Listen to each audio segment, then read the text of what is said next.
First question is for आनंद. यार जब से शार्क टैंक इंडिया आया है स्पेसिफिकली, तो देर is this entrepreneurial wave going on in India कि सबको बस बिजनेस स्टार्ट करना है. आई थिंक यहाँ भी काफ़ी minds they are interested in getting to business और already started their businesses. So how do you think that this has impacted the youth in India? How do you see business culture growing in India? अब आप दोगलापन वाला answer चाहते हो, मतलब हाँ, सच्चा honest चाहते हो, answer अच्छा चाहते हो, सच्चा Honest. चाहते हो, अच्छा चाहते हो? सच्चा. See I personally feel shark tank India ने जब स्टार्टिंग हुई थी, इंडिया के लिए एक नया था. स्पेशली जब हम सुन रहे थे पिचेस, हम लोग जान रहे थे कि काम कैसे हो रहा है, तो सबको बड़ा इंटरेस्ट आ रहा था. सेकेंड सीजन में देखो मुझे ज़्यादा इंटरेस्ट नहीं आ रहा, सो मैं अभी देख नहीं रहा हूँ, तो आई डोंट नो कि इस साल कैसा चल रहा है. बट फर्स्ट सीजन में बिकॉज ये कुछ नया था एंड नई चीज़ें हमेशा हमें एक्साइट करती है, तो that is why I think it clicked. कितने स्टार्टअप्स आए वो मुझे पता नहीं, because last year any which थोड़ा सा फंडिंग का इशू आ गया था towards the second part of the year, so वो थोड़ा सा लोड चल रहा था. But I think it's a long way to go. और इंडिया बहुत यंग है. इंडिया की आज के दिन average age is around 25 years. तो जब इतने यंगस्टर्स साथ में होते हैं तो नए नए आइडियाज. स्टार्टअप ना एक नाम फैंसी देने के लिए बहुत ज्यादा फैंटेसाइज हो गया है कि यार मैं स्टार्टअप कर रहा हूं, बट बिजनेस तो आई एम वेरी श्योर इंडिया में बहुत पहले से कर रहे थे और अभी भी कर रहे हैं. आई एम वेरी श्योर यहाँ पे भी जितने लोग बैठे हैं इसमें से अराउंड 10% होंगे जो कुछ ना कुछ कमा रहे हैं. हमने उसको नाम स्टार्टअप नहीं दिया है, बट अगर आप कुछ कमा रहे हो जिससे आप कुछ चीज को सस्ते में खरीद रहे हो, महंगे में बेच पा रहे हो, this is business and this is part of startup. This is what startup does. I hope वो ऐसा करे, क्योंकि इसमें प्रॉफिट मैंने इंक्लूड कर लिया है. अभी ऑफ लेटली प्रॉफिट वाला एक बड़ा लोड चल रहा है. बट आई थिंक इंडिया में ऑलरेडी स्टार्टअप चल रहे थे. शार्क टैंक के बाद थोड़ा सा किक मिल गई and I think a long way to go. So positives तो यार काफ़ी हैं and many people are now wanting to do businesses of their own. So Rishabh, this question is for you. What do you think is the downside? मतलब ये जो एक craze create हो गया है of the word startup, like Anand pointed out. What do you see is the downside? कि कुछ fakeness है इस world में, या फिर सब जो भी आ रहे हैं आज इस business में they are actually really interested in it, or is it just a peer pressure? बाप रे, this session got really serious really quickly. तो एनीवेज, पहले तो यार देखो इस पैनल में सब कॉमर्स जनता है. इंजीनियर्स कितने हैं? मैं अकेला ही हूँ भाई. यहाँ पे मुझे थोड़ा सपोर्ट तो दिखाओ, क्योंकि लोग नहीं दिख रहे. ये बात. और अच्छा, एक कंपटीशन करते हैं, ठीक है? फर्स्ट ईयर वर्सेस सीनियर्स, ठीक है? तो अपने को एक शाउट आउट करना है. पहले फर्स्ट ईयर वाले करेंगे और उसके बाद सीनियर्स करेंगे और फिर श्रेया जज करेगी कि कौन जीता है, ठीक है? तो पहले फर्स्ट ईयर, 1 2 3 गो. अब देखते हैं सीनियर्स. और ये पता है, ये हमें ना रील क्लिक करना पड़ता है कि हम आ रहे हैं और सब लोग शाउट आउट कर रहे हैं, तो ये हमारे को थोड़ा सा करना पड़ता है. सो आई होप तुम लोग समझ जाओगे. जेन्युइन है. यार सीनियर्स अभी बोल दिया सीनियर्स ज्यादा शूट ये हूट करने वाले. देखते हैं. Okay, seniors 1 2 3 go. Oh my God, ये मुझे लग रहा है दिस इज वेरी डिफिकल्ट. कुछ फर्स्ट ईयर्स ना सीनियर्स के डर में सीनियर्स को शाउट आउट कर रहे हैं. ओके, तो बात करते हैं एंटरप्रेन्योरशिप की. तो आई वॉन मल्टीपल हैट्स. मैंने थोड़ा जॉब भी किया है, मैंने कंसल्ट भी किया है, मैंने स्टार्टअप भी किया है, पैसे भी रेस किए हैं, पैसे डुबाए भी हैं, और स्टार्टअप बंद भी हो गया है. कंटेंट क्रिएशन कर रहे हैं, अब वापस बिजनेसेस बिल्ड कर रहे हैं जो प्रॉफिटेबल हैं. तो देखो कॉलेज में जितने बच्चे हैं, अभी यहाँ पे कितने लोग स्टार्टअप कर रहे हैं एक्चुअली? कोई भी नहीं यार, वो लाइट्स नहीं है. हाँ, तो एक मिनट कर रहे हो तो थोड़ा ढंग से बताओ. दिख नहीं रहे कोई भी, हाथ खड़े करने से पता नहीं चल रहा है. एक बार शाउट आउट, कितने जने स्टार्टअप कर रहे हैं? पीछे वाले कर रहे हैं, बैक बेंचर्स ज्यादा लोग कर रहे हैं. ऊपर वाले ऊपर भी कर रहे हैं, उखाड़ते हैं चीजें लाइक. ओके, तो देखो मेरा एक अलग फंडा है. कॉलेज के जो स्टार्टअप मुझे लगते हैं ना, वो मुझे लगते हैं आपके पहले गर्लफ्रेंड बॉयफ्रेंड की तरह. तो जरूर करने चाहिए, होने चाहिए. लेकिन अगर नहीं वर्कआउट हो रहा है तो ऐसा जरूरी नहीं है कि जो आपका पहला गर्लफ्रेंड है, पहला बॉयफ्रेंड, उससे शादी ही करनी है. ऐसा जरूरी नहीं है ना. जरूरी है क्या? पहला तो एक तरफा प्यार हो जाता है. तो उसको बिल्कुल स्टार्टअप करने के लिए अगर सबसे बेस्ट कोई समय है ना, वो कॉलेज ही है. बिकॉज यहाँ पे आपके पास नंबर 1 टाइम है, नंबर 2 नेटवर्क है, नंबर 3 टैलेंट है, और नंबर 4 आपके अंदर भूख है. ये चारों चीजें हैं अभी आपके पास. लेकिन जो चीज थोड़ी सी डाउनसाइड होती है वो होती है लैक ऑफ एक्सपीरियंस एंड ना समझी. तो अगर वर्कआउट हो जाए चल जाए डेफिनेटली उसमें आगे आप प्रोसीड करिए, लेकिन लग रहा है कि यार मजा नहीं आ रहा, बहुत ज्यादा स्ट्रगल हो रहा है, तो डोंट वरी।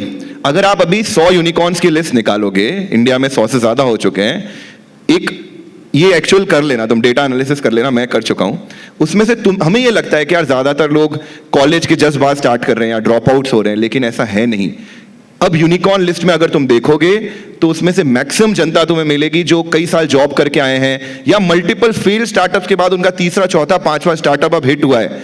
तो विद एक्सपीरियंस और कई सारी लर्निंग्स, कॉम्प्लेक्सिटीज आती है, बिकॉज जो इजियर प्रॉब्लम है जो तुम्हारे कॉलेज वाले हैं वो तुम सॉल्व कर सकते हो, लेकिन जब रियल लाइफ में जाओगे तो will find lot more problems.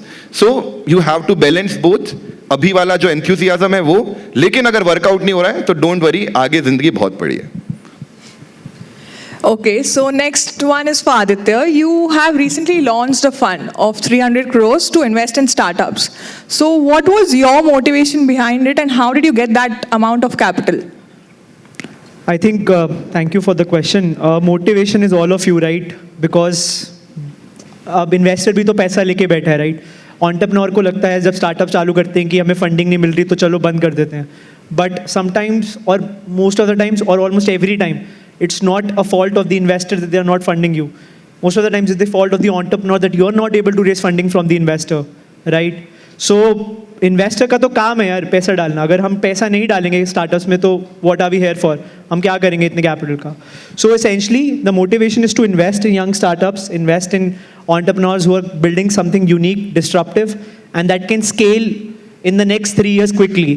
लोग पूछते हैं स्टार्टअप और बिजनेस में क्या फ़र्क है? आई थिंक फंडामेंटल फ़र्क ही यही है कि बिजनेस वो एक ग्रोथ जो करेगा 15 या 17 साल में, startup with access to capital and with access to technology वो ग्रोथ 3 साल में करके पॉसिबल करके दिखाता है, right? So that is what we are funding for.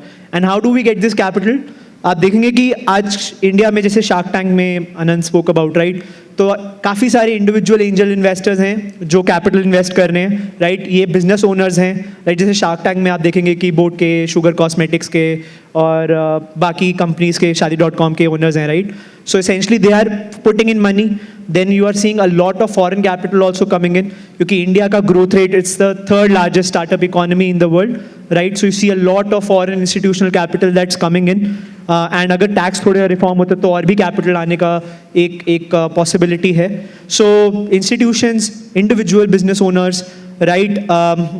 And यहाँ की जो VC फर्म्स हैं जो इन्वेस्ट करती है, आपने कुछ नाम सुना होगा, सिकोया, टाइगर ग्लोबल, मैट्रिक्स, तो ये VC फर्म्स भी एक्टिवली इन्वेस्ट कर रही हैं स्टार्टअप्स में। तो आई थिंक अगर आप इस टाइम पे एक स्टार्टअप स्टार्ट कर रहे हो, जैसे ऋषभ ने भी कहा कि कॉलेज में अगर आप एक स्टार्ट कर रहे हो, तो आई थिंक ये एक राइट टाइम है फंडिंग रेस करने का भी, और एक राइट टाइम है कंपनी बिल्ड करने का भी। Nice. चलो, out of the audience, how many of you are active traders or are trying to learn trading? हाथ उठाओ यार, इतने कम। चलो, अच्छी खासी जनता है। So this question is for you, आनंद। आजकल मतलब काफ़ी लोग, जब से इनफैक्ट आफ्टर कोविड जो एक मार्केट में सडन ग्रोथ आया था, so many people are considering full time trading. काफ़ी लोगों ने अपने जॉब छोड़ के फुल टाइम ट्रेडिंग स्टार्ट कर दिया है। So what is your outlook on that? Full time job versus full time trading, how would you describe it? Very interesting question. यहाँ पे कोई फुल टाइम ट्रेडर बनने की इच्छा रखता है by any chance? Wow wow, interesting. So basically volatility अभी से आ गई। तो बेसिकली हो ये रहा है, सपने बड़े रखने चाहिए, बहुत अच्छी बात है, बट स्टॉक मार्केट में सबसे बड़ी दिक्कत ये है कि जिस आदमी को एक्चुअली स्टॉक मार्केट में होना चाहिए, ट्रेड करना चाहिए, वो ट्रेड नहीं कर रहा है, और जिसको नहीं करना चाहिए वो ट्रेड कर रहा है। तो ये बड़ा डिफरेंस आ रखा है। रिसेंटली मेरे एक फ्रेंड से मेरी बात हो रही थी, सेम फ्रेंड से, मेरा स्कूल के समय का फ्रेंड है, और right now he is working in a amazing company, foreign में काम कर रहा है, अमेजिंग पैकेज था उसका। 3 साल पहले जब कोविड आया था, वी वर डिस्कसिंग, एंड मैंने उसको बोला कि भाई यार, you should invest and trade यार, you have good amount of capital with yourself, तुम्हें ट्रेड करना चाहिए, तुम्हें इन्वेस्ट करना चाहिए, तुम्हारे पास पैसा भी है, तुम पैसा कमा भी लोगे, और तुम्हारे से लोग मार्केट में चाहिए, क्योंकि तुम डिजर्व करते हो यार, तुम्हारे पास इतना अच्छा पैसा हो रखा है। He was like, यार मेरे पास इतना टाइम नहीं है यार, मैं ट्रेड वेड नहीं कर रहा यार, मेरे को किक भी नहीं मिल रही, मैं मेरे अपने काम में बिजी हूँ, बड़े अच्छे से काम कर रहा हूँ, और मुझे ट्रेड करने में कोई इंटरेस्ट नहीं है, और उसने मना कर दिया। ट्रेड या इन्वेस्ट नहीं करना था उसको। He was earning good amount of capital. Recently same friend का, आई डोंट नो, ये मेरे को यहाँ पे ये पॉइंट डिस्कस करना था, ऐसा हुआ कि 3 दिन पहले उसके पास उसका मेरे पास फोन आया कि अनंत यार तू कह रहा था कि स्टॉक मार्केट ट्रेड करना चाहिए। मेरी कंपनी ने मुझे जॉब से निकाल दिया बिकॉज ले ऑफ्स हो रहे हैं हमारी कंट्री में जहां पे मैं काम कर रहा हूं, एंड आई एम थिंकिंग कि अब मैं फुल टाइम ट्रेड करता हूं। तूने कहा था तो मेरे को तेरी याद आ गई, तो चल मैं फुल टाइम ट्रेड करने वाला हूं, बता दे मुझे कि क्या करना है। मैंने उसको कहा भाई मत कर, अब तू वो पर्सन नहीं है जो फुल टाइम ट्रेड कर सकता है। जिस समय वो पर्सन तू था कि तेरे पास रेगुलर फ्लो ऑफ इनकम था, तू उस पैसे पे डिपेंडेंट नहीं था, तेरे पास ग्रेविटी फ्री जोन था। वो कहते हैं ना कि जैसे आप रिलेशनशिप्स की बात कर रहे थे, अगर हम बहुत ज्यादा पीछे पड़ते तो वो और दूर होता जाता है। उसी तरीके से अगर हम स्टॉक मार्केट में बहुत ज्यादा पीछे पड़ेंगे कि मुझे पर मंथ की ये इनकम चाहिए, दिस इज नॉट एफडी। अगर एफडी के रिटर्न्स लेके हम माइंडसेट के आएंगे स्टॉक मार्केट में तो it will be ruthless. But अगर मेरे पास फ्री फ्लो ऑफ इनकम है, पर मंथ मेरे पास एक अच्छा कैपिटल आते जा रहा है, मैं उस पैसे से अटैच नहीं हूं, मैं इमोशन कंप्लीटली इग्नोर करते हुए या कम इमोशंस के साथ उस कैपिटल से ट्रेड कर पा रहा हूं या इन्वेस्ट कर पा रहा हूं, then you will make money. तो गलत आदमी मार्केट में जुड़ा हुआ है और एक्चुअल आदमी जिसको होना चाहिए मार्केट में वो मार्केट में नहीं आ रहा है या गलत समय पे आ रहा है, ये सबसे बड़े इश्यू हो रहा है। And full time trading, I think even अगर आपकी एनुअल इनकम 20-25-30 लाख भी हो गई है एंड यू आर थिंकिंग कि अब मेरा कैपिटल जो था वो करीब 1-1.5-2 करोड़ का हो गया, you should not think about full time trading जब तक आपका कैपिटल एटलीस्ट 5 to 10 CR के ऊपर का नहीं हो जाता। Why I am saying this is, अगर मेरे रिटर्न्स 100% है and I am trading with 1 lakh rupees for example, double हो गया पैसा, आई थिंक आप बहुत अमेजिंग ट्रेडर हो, 6 महीने में आपने पैसा डबल कर लिया, 1 लाख का double is 1 lakh rupees. Suppose करते उस समय आपने अपनी जॉब में एक्सेल किया, आपकी प्रोबेबली जॉब हो गई 5 साल बाद 50 लाख रुपए की, आपके पास सरप्लस पैसा हो गया 30 लाख रुपए का। 30 लाख रुपए पे अगर आपको 20% रिटर्न भी मिल रहे हैं तो वो आपके 6 लाख रुपए होते हैं। तो जो आपने अगर अपना बेस कैपिटल बढ़ा दिया या regular flow of income maintain करी या बेस कैपिटल के ऊपर काम कर लिया, तो अगर आप प्रॉफिट कम भी जनरेट कर पाओगे उसके बावजूद भी आपका जो अमाउंट में आपका प्रॉफिट होगा वो काफी बेटर हो जाएगा। सो दैट इज वाई आई से कि फुल टाइम ट्रेडिंग नहीं आना जब तक एक साइजेबल चीजें नहीं आ जाती। साइजेबल चीजें होने के लिए एटलीस्ट 3 से 4 साल 5 साल मार्केट को पूरा ढंग से देना जरूरी है, उसके बाद आप करेंगे तो इट इज ऑलवेज बेटर। इसमें power of stock, Subhashish, recently we were discussing the same point कि भाई तूने अपनी जर्नी में कैसे किया था, बिकॉज वो अब फुल टाइम ट्रेडर बन चुका है जॉब से। सो जब उसकी भी ट्रेडिंग चल रही थी पहले 4 से 5 साल तक ही वाज डूइंग जॉब, फिर उसका एक second source of income start हुआ, because second source of income start हो गया था, देन उसने जॉब लेफ्ट करी थी। तो ये पॉइंट ध्यान रखना जरूरी है। फुल टाइम ट्रेडिंग बहुत फैंटेसाइज करती है, बड़ी अच्छी लगती है, बड़ी इंटरेस्टिंग लगती है, बड़ा एक्साइटमेंट होता है, बट यूजुअली बोरिंग स्टफ से पैसा मिलता है। आई थिंक फाइनेंशियल सिक्योरिटी जब नहीं होती है लोगों के पास, specially at a young age, हमने खुद के पैसे नहीं बनाए, तब ये easy money which comes through I can say trading या content creation also, you know that you see a splurge in your income, I think that gets into your head. Is the most easiest way to make the most toughest money. Quick rich theories are usually quick poor theories. यहाँ पे ना एक मेरे को example बता दो, एक ऐसा आदमी बता दो जिसने रातों रात अमीर हुआ है, नहीं हुआ, पर रातों रात गरीब हुआ है, उसके कैपिटल खत्म हो गया, बहुत बड़ी जनता खड़ी है। This is exactly the thing which people miss out on, कि आप पैसा कमाने में आपको लग जाएंगे 10 साल 20 साल, या हो सकता है कोई नेक्स्ट लेवल ट्रेडिंग टिप आ गई and you just get it overnight, but do you realise that वो सारे पैसे आपके एक क्षण में खत्म हो सकता है, and that risk people usually don't foresee until they face it. मेरे हिसाब से risk management is the most important part in trading, क्योंकि यहाँ पे बहुत सारे हाथ खड़े हुए थे ट्रेडिंग पे। मेरे को एक जना ऐसा दिखा दो जिसने 100 ट्रेड करी हो और 100 की 100 गलत करी हो ही नहीं सकता। मैं स्टैम्प पेपर पे साइन करके दे सकता हूं कि अगर यहाँ पे से रैंडमली मैं किसी को भी, मतलब जिसको ट्रेडिंग का टीवी नहीं पता, उसको भी खड़ा करके बोल दूं कि चल तेरे को 100 ट्रेड करनी है, 100 की 100 वो गलत नहीं कर सकता है, बट एक ट्रेड में तुम्हारा 100% कैपिटल जा सकता है। Correct. So like Anant, you spoke about layoffs, right? Your friend facing a layoff. So currently हम market में काफी layoff देख रहे हैं. So Rishabh, this question is for you. What do you think is the reason behind it? And do you consider early hiring or excessive hiring as the pushing factor कि आज जो इतने layoffs हम face कर रहे हैं? सब बच्चे यार क्यों? देखो एक बात मैं मस्त बताता हूँ तुम्हें, ले ऑफ ये सब सोचो मत, इट्स वे इनटू फ्यूचर। अभी मेरी डॉटर है छोटी 4 साल की, अगर मैं 10 साल पहले मेरे पेरेंट्स को बोलता, जब मैं कॉलेज में था, मैं मेरे पेरेंट्स को बोलता कि यार मेरा प्रोफेशन क्या है, तो वो बोलते क्या कर रहा होगा, सिविल इंजीनियरिंग कर रहा होगा, कहीं जॉब कर रहा होगा, या कंस्ट्रक्शन कर रहा होगा, या कंसल्टेंसी कर रहा होगा इंजीनियरिंग में। एंड 10 साल पहले उनके लिए अनइमेजिनेबल था कि I am a full time content creator. It's not fathomable. Same way चीजें इतनी तेजी से बदल रही है, प्रॉबेबली जो चैट जीपीटी से हम ब्लॉग्स लिख पा रहे हैं या कंटेंट लिख पा रहे हैं, कॉपीराइटर्स का काम खत्म नहीं हुआ तो कम हो गया है। अगर मुझे 10 लोग चाहिए होते थे, वही काम 2 कर रहे हैं क्योंकि बेस चैट जीपीटी आपको बना के दे रहा है। ठीक है, और ये चीजें और तेजी से बदलेगी, और तेजी से बदलेगी। अगर आज से 10 साल बाद आप देख रहे थे कंप्यूटर्स, वो चेस नहीं खेल पाते थे या अच्छा नहीं खेल पाते थे, कई बार हरा सकते थे बड़े ग्रैंड मास्टर्स। आज लोग सोच भी नहीं सकते कंप्यूटर को चेस में हराने का। डिजाइनिंग अमेजिंग कर पा रहे हैं आप। अगर उसको कुछ भी प्रॉम्प्ट दो कि यार अयोध्या कैसी दिखती होगी, एक आर्टिस्ट इमेजिन करके जो 1 महीने में बनाएगा, उससे बेटर वो 5 सेकंड में आपको बना के दे रहा है। तो चीजें बहुत तेजी से बदल रही है और ये स्पीड और आगे बढ़ने ही वाली है। तो इसमें डर भी है और फायदा भी है। अभी आप लोगों का मेजर ऑब्जेक्टिव क्या है? वो है सीखना, और सीखने के साथ you have to be adaptive. आपको इस चीज के लिए तैयार रहना है कि मुझे हर टाइम कुछ नया सीखने रहना है। फॉर एग्जाम्पल, अगर चैट जीपीटी आपके लिए कंटेंट लिख के दे रही है और आपने कंटेंट राइटिंग ही सीखी है, तो आप इररिलेवेंट हो सकते हो मार्केट में।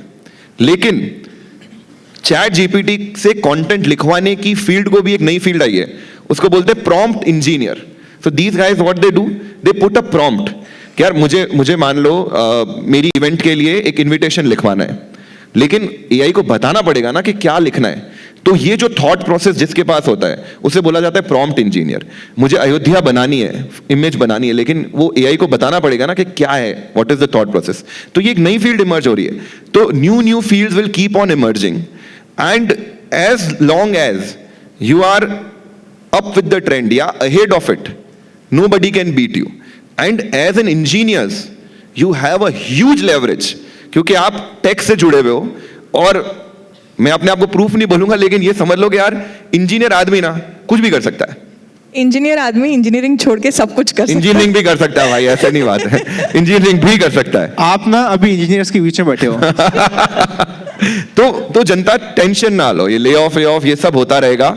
तुम बस ये अपने आप को अडेप्टिव बनाओ कि यार सिर्फ ये नहीं है कि जो मेरी किताब है, मेरी मैकेनिकल इंजीनियरिंग में वही किताबें पढ़ रहा हूं, उसके बियॉन्ड तुम्हें जाना ही जाना पड़ेगा। क्योंकि तुम देखोगे यार with in few years car design में भी एआई आ रही है, सिविल इंजीनियरिंग में भी एआई आ रही है, हर जगह एआई का यूज होने लगेगा। कई सारी ऐसी चीजें जो बहुत मैनुअल वर्क है वो कंप्यूटर से, मशीन से होने लगेगा। लेकिन इसका मतलब ये नहीं है कि हमारा काम कम हो जाएगा, हमारा काम और इवॉल्व हो जाएगा और इंटेलिजेंट हो जाएगा। जो काम मैं 9 घंटे बैठ के ऑफिस में कर रहा हूं, शायद वो मैं 1 घंटे में कर पाऊंगा। So world doesn't care, as long as I am delivering value, world doesn't care कि आप 9 घंटे ले रहे हो 1 घंटे, मैं 1 घंटे में वही काम करके दे रहा हूं। और तुम सब यहाँ पे 750 जो लोग बैठे हैं, यू डिजर्व दिस बिकॉज तुम में वो सोच है। तुमने इवेंट में, स्टूडेंट के लिए कोई इवेंट में पेमेंट करके पैसे देके आना, अपना पूरा 2-3 दिन निकाल के सुनना, तो तुम उस कर्व में ऑलरेडी आगे जाने के लिए खुद को तैयार कर रहे हो। And I hope and I pray and I wish कि तुम उस कर्व में आने वाले कई सालों तक आगे रहोगे। I wish you best of luck, क्योंकि ये ले ऑफ वगैरह it's just temporary and you guys deserve this. यार I think in today's world change is the only constant, because जैसे आपने बोला the world is changing really fast and you have only one way through it, which is I think either change or cease to exist. क्योंकि अगर आप नहीं अपने आप को मॉडिफाई कर पाओगे, अपने आप को अडेप्ट नहीं कर पाओगे with the changing environment, soon you might become irrelevant. So and I think luckily हमारी आज की जो यूथ है वो काफ़ी है, अडेप्टेबिलिटी उनमें ज़्यादा है। आप लोग से तो हमें कॉम्पिटिशन आता है कि यार we need to match up to your level, so there is definitely this thing.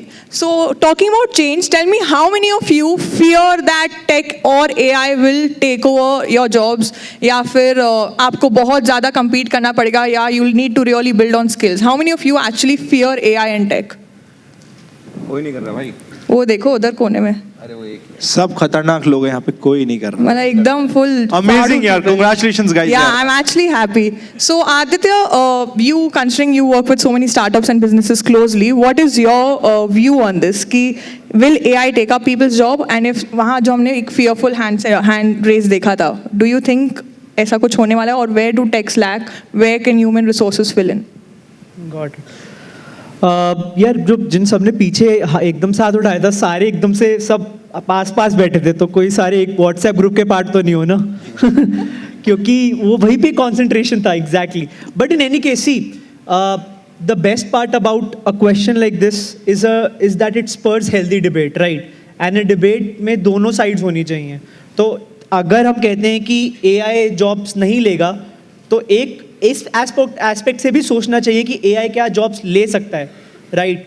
And let's talk about things जहाँ पे AI लेट्स से कर सकता है, right. So we are already seeing driverless cars which are coming out. We are already seeing banking, right, which is picking up massively, but बहुत ही early pilot projects पर है, राइट. Then you see healthcare, which is another AI core segment, right, where you are seeing कि teleconsultation या ये बाकी जितनी भी आपकी allied medical services हैं, paramedics हैं, यहाँ पे AI would kind of take a place, right. So essentially the thing is that AI is also developed and trained by humans, and AI gets better when it's used mostly by humans, right. अगर आज आप ChatGPT कहते हो कि ChatGPT best है, ChatGPT को आप बोलो कि 2022 में स्टार्टअप्स का क्या सीन था, उस पे एक ऐसे लिख के मुझे बताए. कितने लोगों को लगता है ChatGPT लिख पाएगा? 2022 में स्टार्टअप्स का क्या सिनेरियो था इंडिया में, उस पे एक ऐसे लिख के बताए मुझे. I think no one's raising their hands. Everyone knows. For those of you who don't know, मुझे भी बहुत हाल ही में पता चला कि ChatGPT के जितने भी मॉडल्स हैं वो मैक्सिमम टू मैक्सिमम 2020 तक के ट्रेन हुए हैं. 2020 के बाद ChatGPT इंफॉर्मेशन नहीं कर पाता है process to the current relevant stack. अगर 2021 में मोदी जी ने कहा था कि startup India standup India policy में हमने 5,000 करोड़ के लोन और ऑफर करे, तो ChatGPT आपको वो नहीं बता पाएगा. ChatGPT 2000 की ही न्यूज़ बताएगा. और ये मुझे कैसे पता चला? अभी जब मैं लिख रहा था आर्टिकल बजट का कि कैसे कैसे स्टार्टअप्स को हेल्प मिला, मैं देखा कि ChatGPT करंट डेटा नहीं बता पा रहा था, right. So the thing is कि हर AI टेक्नोलॉजी का भी, राइट, कहीं ना कहीं एक ऐसा ग्रे एरिया आता है कि जहां पे उसको ह्यूमन डेटा की जरूरत है एल्गोरिदम्स बनाने के लिए.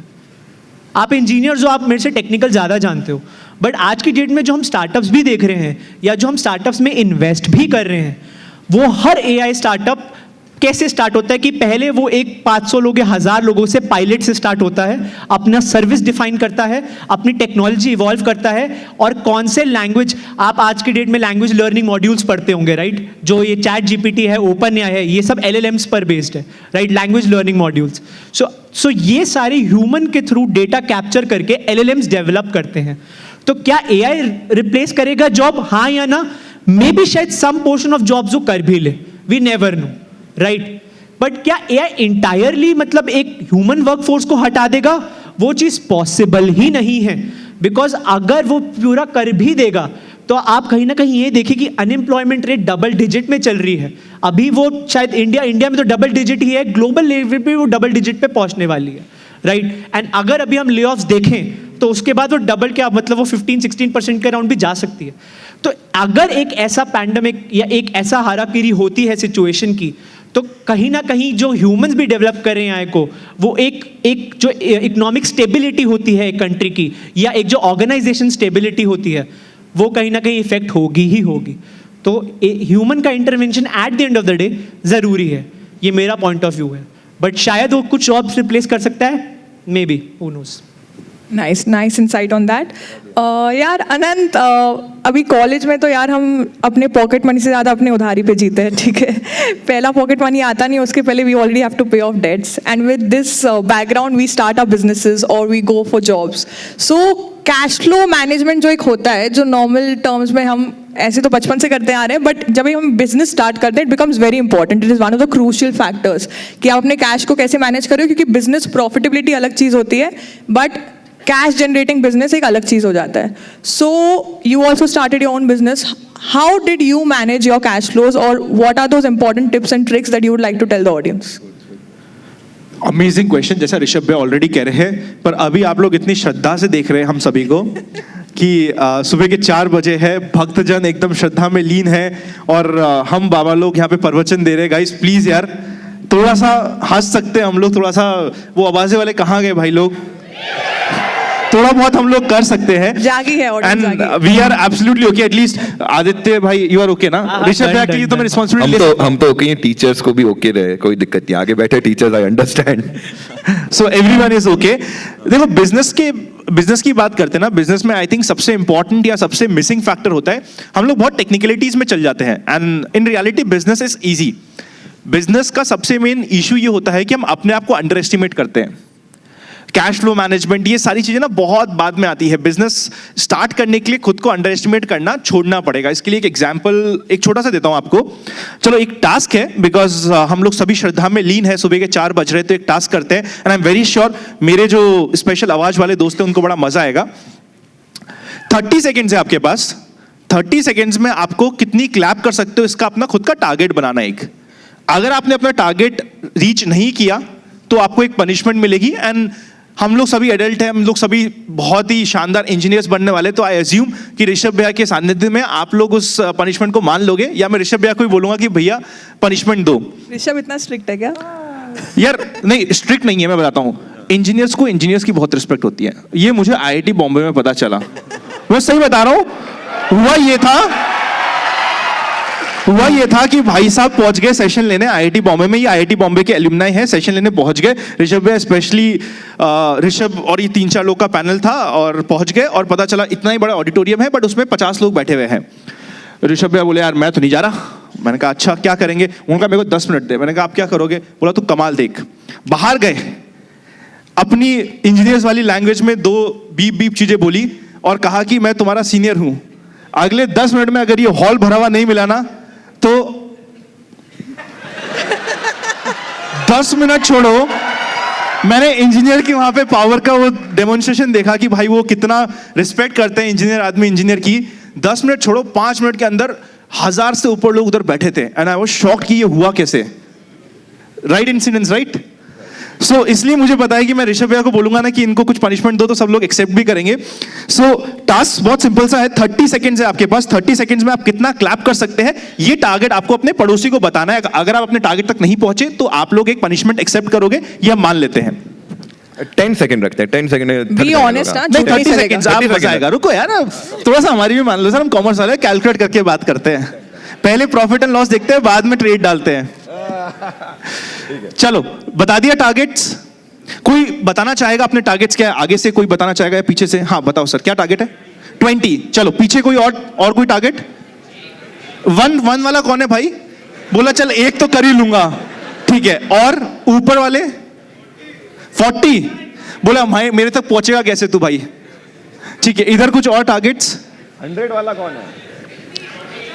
50 वाला कहाँ है? हाथ खड़ा कर भाई। चलो एक काम करेंगे, जो अब ना इसको थोड़ा सा चेंज करते हैं। आपने अपने पड़ोसी को बता दिया होगा, कुछ ने एक बोला, कुछ ने 10, 20, 50 से ऊपर मैंने कोई भी नहीं देखे। व्हाट वील डू इज, जो टॉप 3 करेंगे ना उनको हम स्टेज में बुलाएंगे एंड बढ़िया सी एक फोटो वगैरह लेंगे एंड ऋषभ भैया उसको सब जगह शेयर करेंगे। ये हम ऋषभ भैया पे, क्योंकि यार पनिशमेंट देंगे तो रिवॉर्ड भी तो ये देगा ना आदमी यार, ठीक है। अब अपन क्या करते हैं, अब अपन एक्चुअली 30 सेकंड्स डेमोन्स्ट्रेट करके देखेंगे। अब आप भूल जाओ आपका टारगेट क्या था। आपने 1 बोला, 2 बोला, 3 बोला, भूल जाओ। ऋषभ भैया आओ ना प्लीज इधर। आपने 1, 2, 3, 4 क्या बोला, भूल जाओ। आपको मैक्सिमम क्लैप करनी है। जिसने मैक्सिमम क्लैप करी, जो टॉप 2 या टॉप 3 आया उनको हम ऊपर बुलाएंगे, प्यारी सी पिक्चर लेंगे एंड काम करेंगे। स्टॉप वॉच स्टार्ट हो रही है। सबसे मैक्सिमम क्लैप करना है। 3। व्हाइट लाइन के पीछे आ जाओ अभी। अच्छा मैं दिखेंगे नहीं, ठीक है। अरे सब सुन तो ले वो ढंग से। चलो 3, 2, 1 स्टार्ट।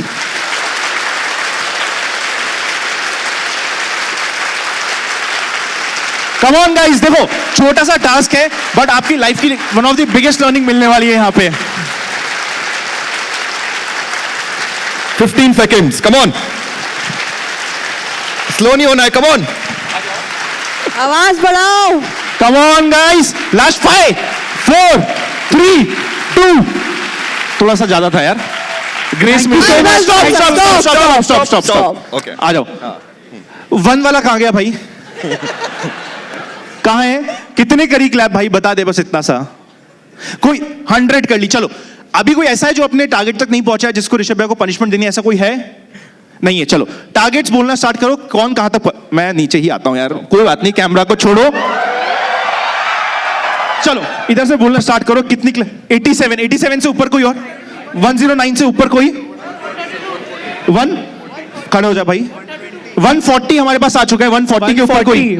भाई AI से बजवाई थी क्या तालियां? हाँ भाई वो प्रैक्टिस करके आया था, बोले रोज। इसको भाई गिनीज बुक में खड़े हो लेगा। जा। 140 147 इधर से कोई है, 1 प्रैक्टिकल करवाऊंगा तेरा। 150। खड़े हो जा भाई, 140 आप चारों आ जाओ, चलो साथ में। रुक जाओ यार, कोई मैम है क्या यार, मैम ने किसी ने किया हो? 1 मैम आज आप भी आ जाओ, आप 160 आप आ जाओ। ये ना मैं मैम को इसलिए बुलाया हूं क्योंकि लाइक्स इनकी वजह से आएंगे यार। मैम ने 160। मैम ने 160। मैम से कोई क्वेश्चन नहीं पूछता। ये VC यहाँ पे 200, बैठा है, 200, करे करे कितने भी हो, टारगेट बड़ा दिखाओगे तभी फंडिंग मिलेगी। बाय चांस मैम के थप्पड़ 160 गिन सकते हो। कितना है भाई ऊपर वाले? 170 वाला कौन है भाई, खड़े हो जाए यार। भाई सच सच आंसर ये देना ऊपर है। वाला बाय एनी चांस नीचे आ सकता है क्या कोई एक बंदा जिसने 170 बोला है? नीचे आने का रूट है क्या? ये AI विल रिप्लेस जॉब। चलो अपन बाद में मिलेंगे। आ जाओ सर, बाकी सब आ जाओ, आ जाओ स्टेज पे आ जाओ, ऋषभ पे आओ ना, आदित्य श्रेया प्लीज आओ, एक अच्छी सी पिक्चर लेते हैं यार। आ जाओ भाई, आ जाओ यार प्लीज मैम। यार अब इनके लिए तो क्लैपिंग बनती है यार, ये लोग जीते हैं। कम ऑन आ जाओ, बीच में आओ यार please please please please, sorry please Rishabh भैया प्लीज सर, एक अच्छी फोटो प्लीज। हाँ रिकॉर्ड होल्डर्स के साथ।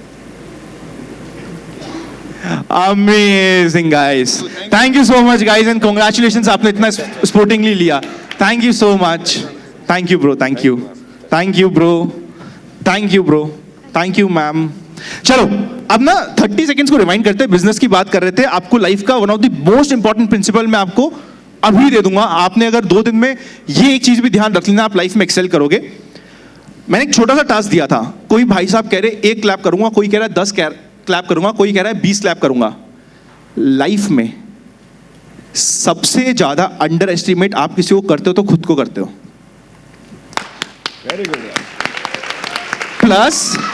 प्लस जैसे ही वहां पे कोई रिस्क आती है या फिर जैसी कोई एक पनिशमेंट की बात आती है, इतना अंडर एस्टिमेट करते हो कि भाई मुझे रिस्क तो चाहिए ही नहीं। आप अपने फोन से कभी खुद को कॉल करोगे ना, आपका नंबर हमेशा बिजी आएगा।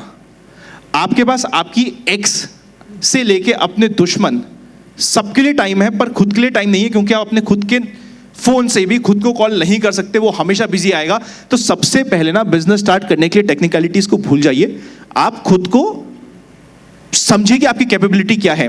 यहां पे कितने लोग हैं जो मानते हैं कि अगले 5 साल बाद उनकी अर्निंग एनुअली 50 लाख से ऊपर होने वाली है? वाओ वाओ, ये वाह, क्लैप फॉर योरसेल्फ गाइस। देख रहे हो इंजीनियर वाला कनेक्शन, सबसे खुश भैया ये हुआ, ये वाला स्टार्टअप वाला बोले मैं क्या टैक्स फर्क गिनने लग गया था, किस किस के 50 लाख से। नहीं, ये कह रहा है That's इससे my मुझे क्या job. फर्क, कोई स्टार्टअप ला रहा हो तो बताओ भाई। बट इंजीनियर वाला कनेक्शन वाज टू गुड। चलो 1 करोड़ के ऊपर पर एनम 5 साल बाद, 3 करोड़ के ऊपर पर एनम 5 साल बाद, 5 करोड़ बोले क्या ही दिख जाएगा, हाथ खड़ा रखते पता चले यहाँ पे भी स्टेज पे बुला रहे हो। 5 करोड़ से ऊपर पर एनम 5 साल बाद, 10 करोड़ के ऊपर पर एनम 5 साल बाद। अरे बाप रे।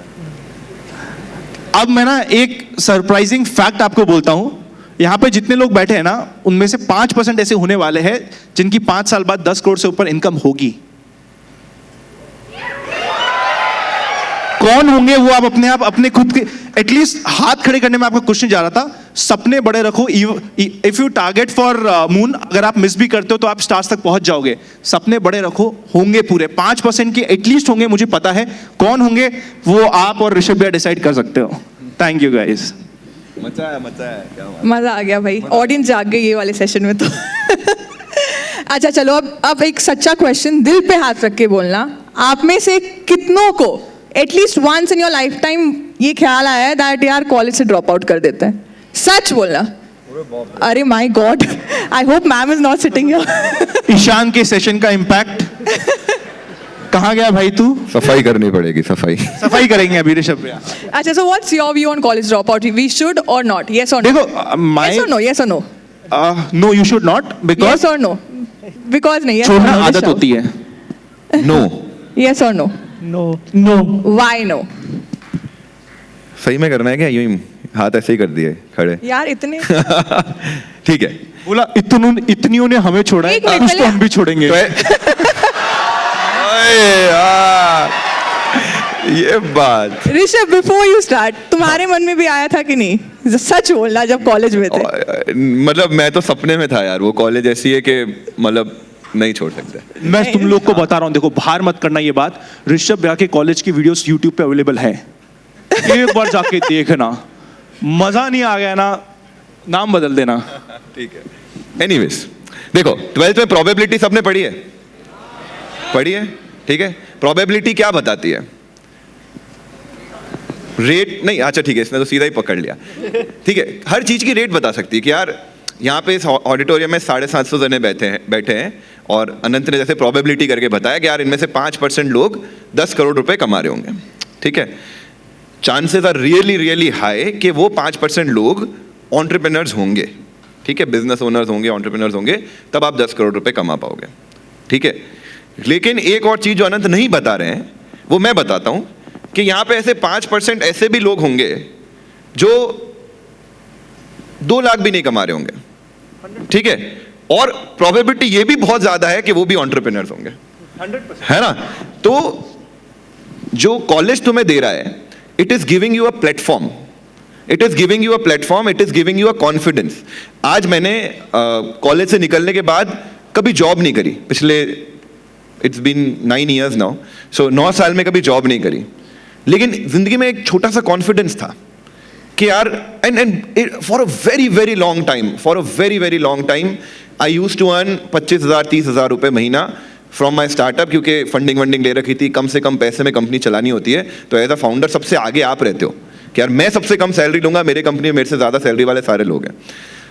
तो for a very long time I use to earn way less than all my batchmate जो फ्लैट खरीद रहे हैं, गाड़ी खरीद रहे हैं. वो क्या कर रहे थे? उन्होंने अच्छी डिग्री ली, जॉब कर लिया. मुझे कई बार ऐसा एंग्जाइटी हुई यार, लगा कि यार गलत बात है. I use to avoid weddings and marriages कि वहाँ जाके क्या बात करूंगा एंड स्टफ. बट दिल में एक वो क्या चीज़ थी जो मुझे 9 साल तक चलाए रख रही है. दिल में एक कॉन्फिडेंस था कि यार एक डिग्री है अपने पास, अच्छी डिग्री है और लाइफ में कुछ तो अच्छा कर ही लेंगे.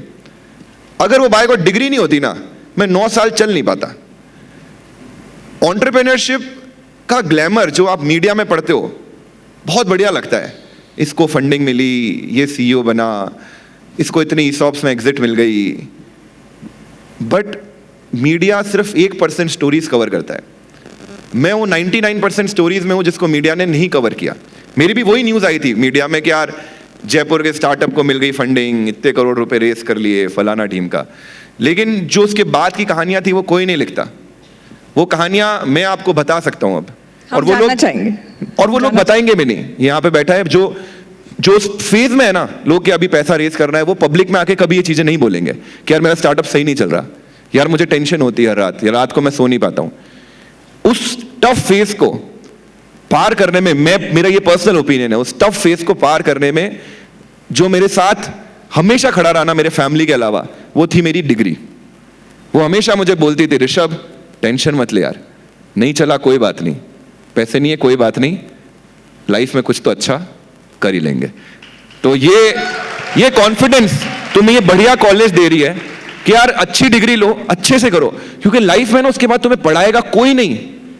एक एक छोटी चीज पूछने में ना, आज आनंद भाई को मुझे चैलेंज होता है कि यार फॉर एग्जाम्पल कंटेंट क्रिएशन की बात करें, कैसे थंबनेल बनाने, कैसे एसईओ करना है, ये सब करने के लिए या तो बहुत पैसे देके कोई कोर्स करो, या बहुत घनिष्ठ दोस्ती होगी तो लोग अपने ट्रेड सीक्रेट्स बताएंगे, अदरवाइज कोई नहीं बताता है.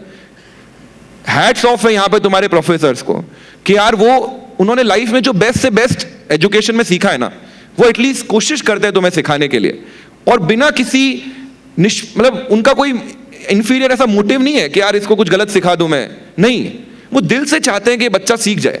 अभी अलग बात है कि वो जो ऐसी कुछ चीजें सिखा रहे हो जो हो सकता है आपके काम नहीं आ रही हो, या फॉर एग्जाम्पल सिविल इंजीनियरिंग में वो चीजें जो बदल भी गई है, अब हम सॉफ्टवेयर यूज करने गए, लेकिन उसमें उनकी गलती नहीं है. वो सिखा रहे हैं जो उन्होंने बेस्ट सीखा था अपने पूरी जिंदगी में, अपने कॉलेज में, अपनी एजुकेशन में, अपनी पीएचडी में, और वो एटलीस्ट यहाँ पे विलिंग है तुम्हें सही सिखाने के लिए. ये चीज तुम्हें लाइफ में फिर कभी नहीं मिलने वाली. आज मैं रिग्रेट करता हूं कि यार मैंने कॉलेज में इतनी क्लासेस बंक क्यों करी। ऐसा नहीं था कि मेरे पास टाइम नहीं है, और कॉलेज में हर बंदे के पास इनफाइनाइट टाइम होता है। एक जना यहां पे खड़े होकर मुझे बोलेगा ना कि मेरे पास टाइम नहीं है, मैं उसको यहीं पकड़ के मारूंगा। कॉलेज में हर बंदे के पास इनफाइनाइट टाइम होता है सब कुछ करने के लिए। तुम पढ़ाई कर सकते हो, तुम बिजनेस कर सकते हो, तुम डेट पे जा सकते हो, तुम मजे कर सकते हो, तुम गोवा में घूमने जा सकते हो, हर कुछ कर सकते हो। कॉलेज में इतना टाइम होता है, पैसे नहीं होते वो अलग बात है, और पैसे भी नहीं चाहिए। आज मैं आनंद भाई को बोलूं भाई गोवा ट्रिप पे चलना है, आनंद भाई रुके नहीं 25,000 के नीचे के होटल वाले। यहां पे मैं लोग बता दूंगा आपको, मैं खुद एग्जांपल हूं, 5,000 में 5 दिन की गोवा ट्रिप करके आ जाते हैं, है ना। तो ये बात है। तो भाई कॉलेज ऐसी है ना, नहीं की ना जिंदगी भर तुम्हें एक रिग्रेट रहेगा। ये शादी का लड्डू जैसी चीज है कि यार खाओ तो पछताओ, नहीं खाओ तो पछताओ। इसमें नहीं खाओ तो पछताओ है ही नहीं। हैंड्स डाउन 90%, एटलीस्ट इंजीनियरिंग के लिए बोल रहा हूं, 90% लोग इंजीनियरिंग के बाद यही बोलेंगे यार बेस्ट दिन थे मेरी जिंदगी के। ठीक है, तो सोचना भी मत, क्योंकि तुम्हारे पास इनफ टाइम है। कोई एकाध इक्का दुक्का मार्क जकरबर्ग हो तो ठीक है भाई, छोड़ देना। बाकी हम तो नहीं, हम तो बहुत आम आदमी हैं। गो अहेड एंड कोशिश करो कि 9 पॉइंटर 10 पॉइंटर जो भी है ला सकते हो, बहुत कम पढ़ाई में ला सकते हो। Best of luck. भैया आपकी बात से ना मेरे को एक चीज समझ आई। सबसे पहले तो ना जो आपने 9 साल की जर्नी बताई, मैं कई बार आप अपनी पर्सनल भी डिस्कशन होता है, मैं आपको बोलता हूँ कि मैं आपके लिए मेरी रिस्पेक्ट इसलिए बहुत ज़्यादा है। और इसका कंक्लूजन ना ये बहुत इंटरेस्टिंग है कि बहुत रातों की मेहनत के बाद वो रात आती है जिसमें लोग बोलते हैं कि ये तो रातों रात सक्सेसफुल हो गया। और आपने अपनी 25,000 वाली जर्नी तो बता दी। अभी आई एम वेरी श्योर अगर आपने आज की जर्नी बताई और आज का आपका इनकम का लेवल बताया तो एवरीवन विल बी शॉक्ड कि यार कहाँ वो 25,000 थे और कहाँ ये है। सो जो ट्रांजिशन होता है ना, वो मेहनत वाले 9 साल वो कोई भी नहीं दिखता, बट वो आखिरी के 1 साल सबको दिखते हैं। करेक्ट। तो यार the next question is for the फाड़ गाय सिटिंग हियर। अभी जैसे ऋषभ जी ने अपनी इतनी स्टोरी हमें बताया, सो you have seen many startups grow, many startups fail.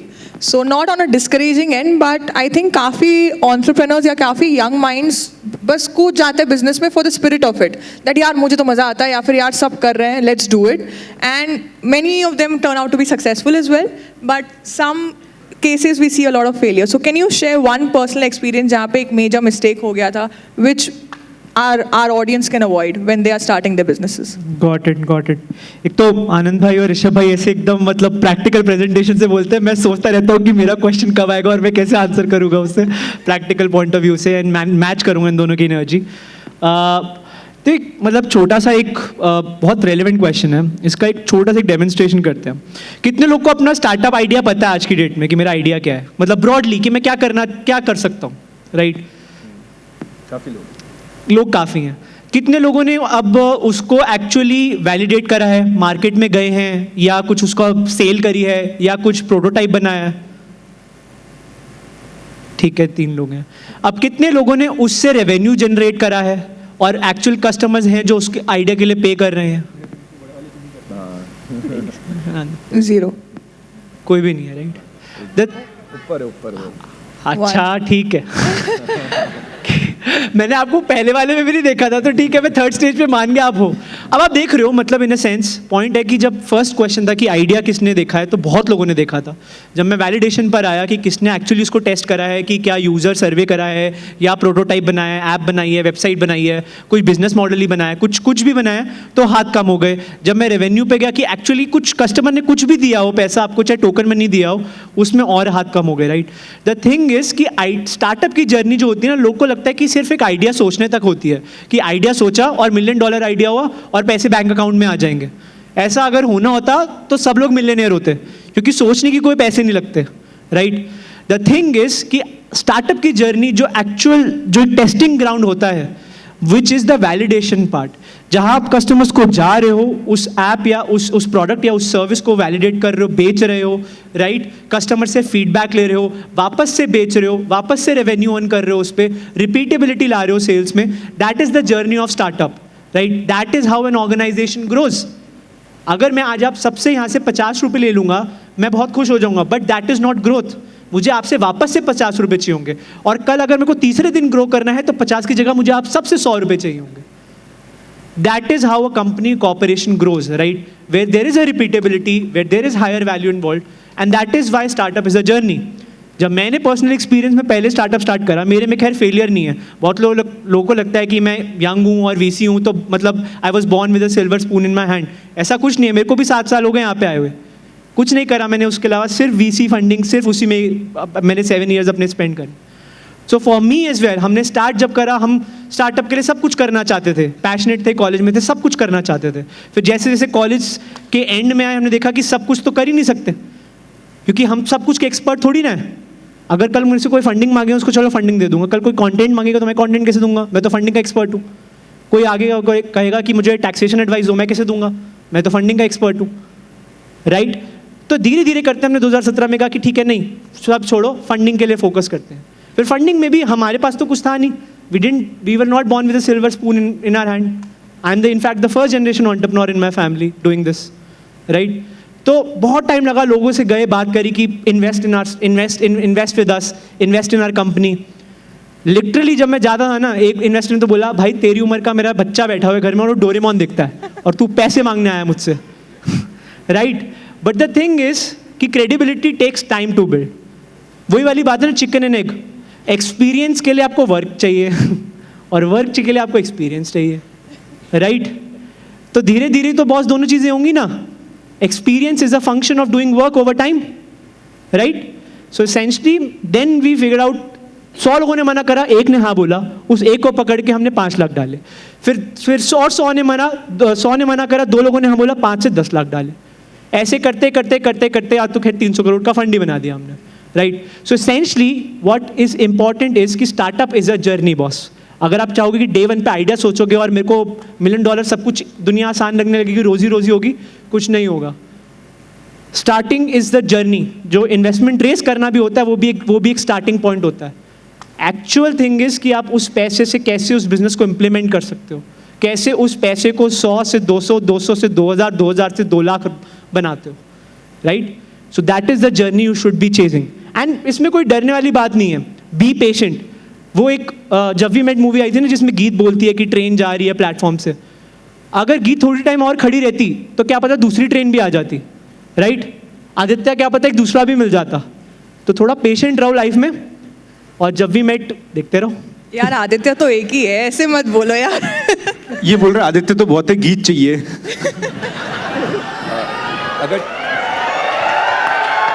Time का पूछ में तो ऑडियंस. थैंक्स आनंद भाई for making my indirect pitch. Okay, so हम में से यहाँ पे कितने लोग कंटेंट क्रिएटर्स को फॉलो करते हैं ऑन एनी प्लेटफॉर्म? सभी कर रहे हैं ये बात. ऊपर वाले देखो नहीं कर रहे हैं. चलो कोई, they are the serious audience. And how many of you are wanting to start your own content creation journey? और इनमें से कितने लोगों ने अपना कंटेंट क्रिएशन का प्लान ले आउट कर दिया कि मुझे ये करना है, ऐसे करना है? So Anant, my next question is for you. How important do you think is content creation in the world of entrepreneurship, or to build your business, or to build your practice in profession anywhere? How important is content creation in the business world, or is it not important at all? देखो, हर समय एक चीज का flex चलता है. मैं तो हमेशा कहता था कि ट्विटर पे वो ब्लू टिक का कोई इंपॉर्टेंस नहीं थी, बट फॉर एग्जाम्पल मेरे पास ब्लू टिक है तो उसको मेरे को कुछ फायदा नहीं हो रहा, बट वो फ्लेक्स हो गया बिकॉज सबके पास नहीं था अभी से पहले. जैसे ट्विटर ब्लू आया और सबके लिए एक्सेसिबल हो गया, तो वो फ्लेक्स बचा नहीं. कंटेंट क्रिएशन मेरे को अभी भी याद है, 1980s में 90s में एस्ट्रोनॉट बनने का फ्लेक्स होता था कि हर किसी को, आदमी को एस्ट्रोनॉट बनना था. I don't know why, because उस समय वो एस्ट्रोनॉट बहुत फेमस होते थे और टीवी पे आते थे. फिर क्रिकेटर्स का फेज आया था कि हर किसी को क्रिकेटर बनना है. आज के दिन हर किसी को कंटेंट क्रिएटर बनना है. मैं ये नहीं कह रहा कि वो खराब है, बहुत अच्छी बात है. कंटेंट क्रिएटर क्यों बनना है मैं उस पर आऊँगा, पर हर किसी को कंपल्शन नहीं है कि वो ही बने.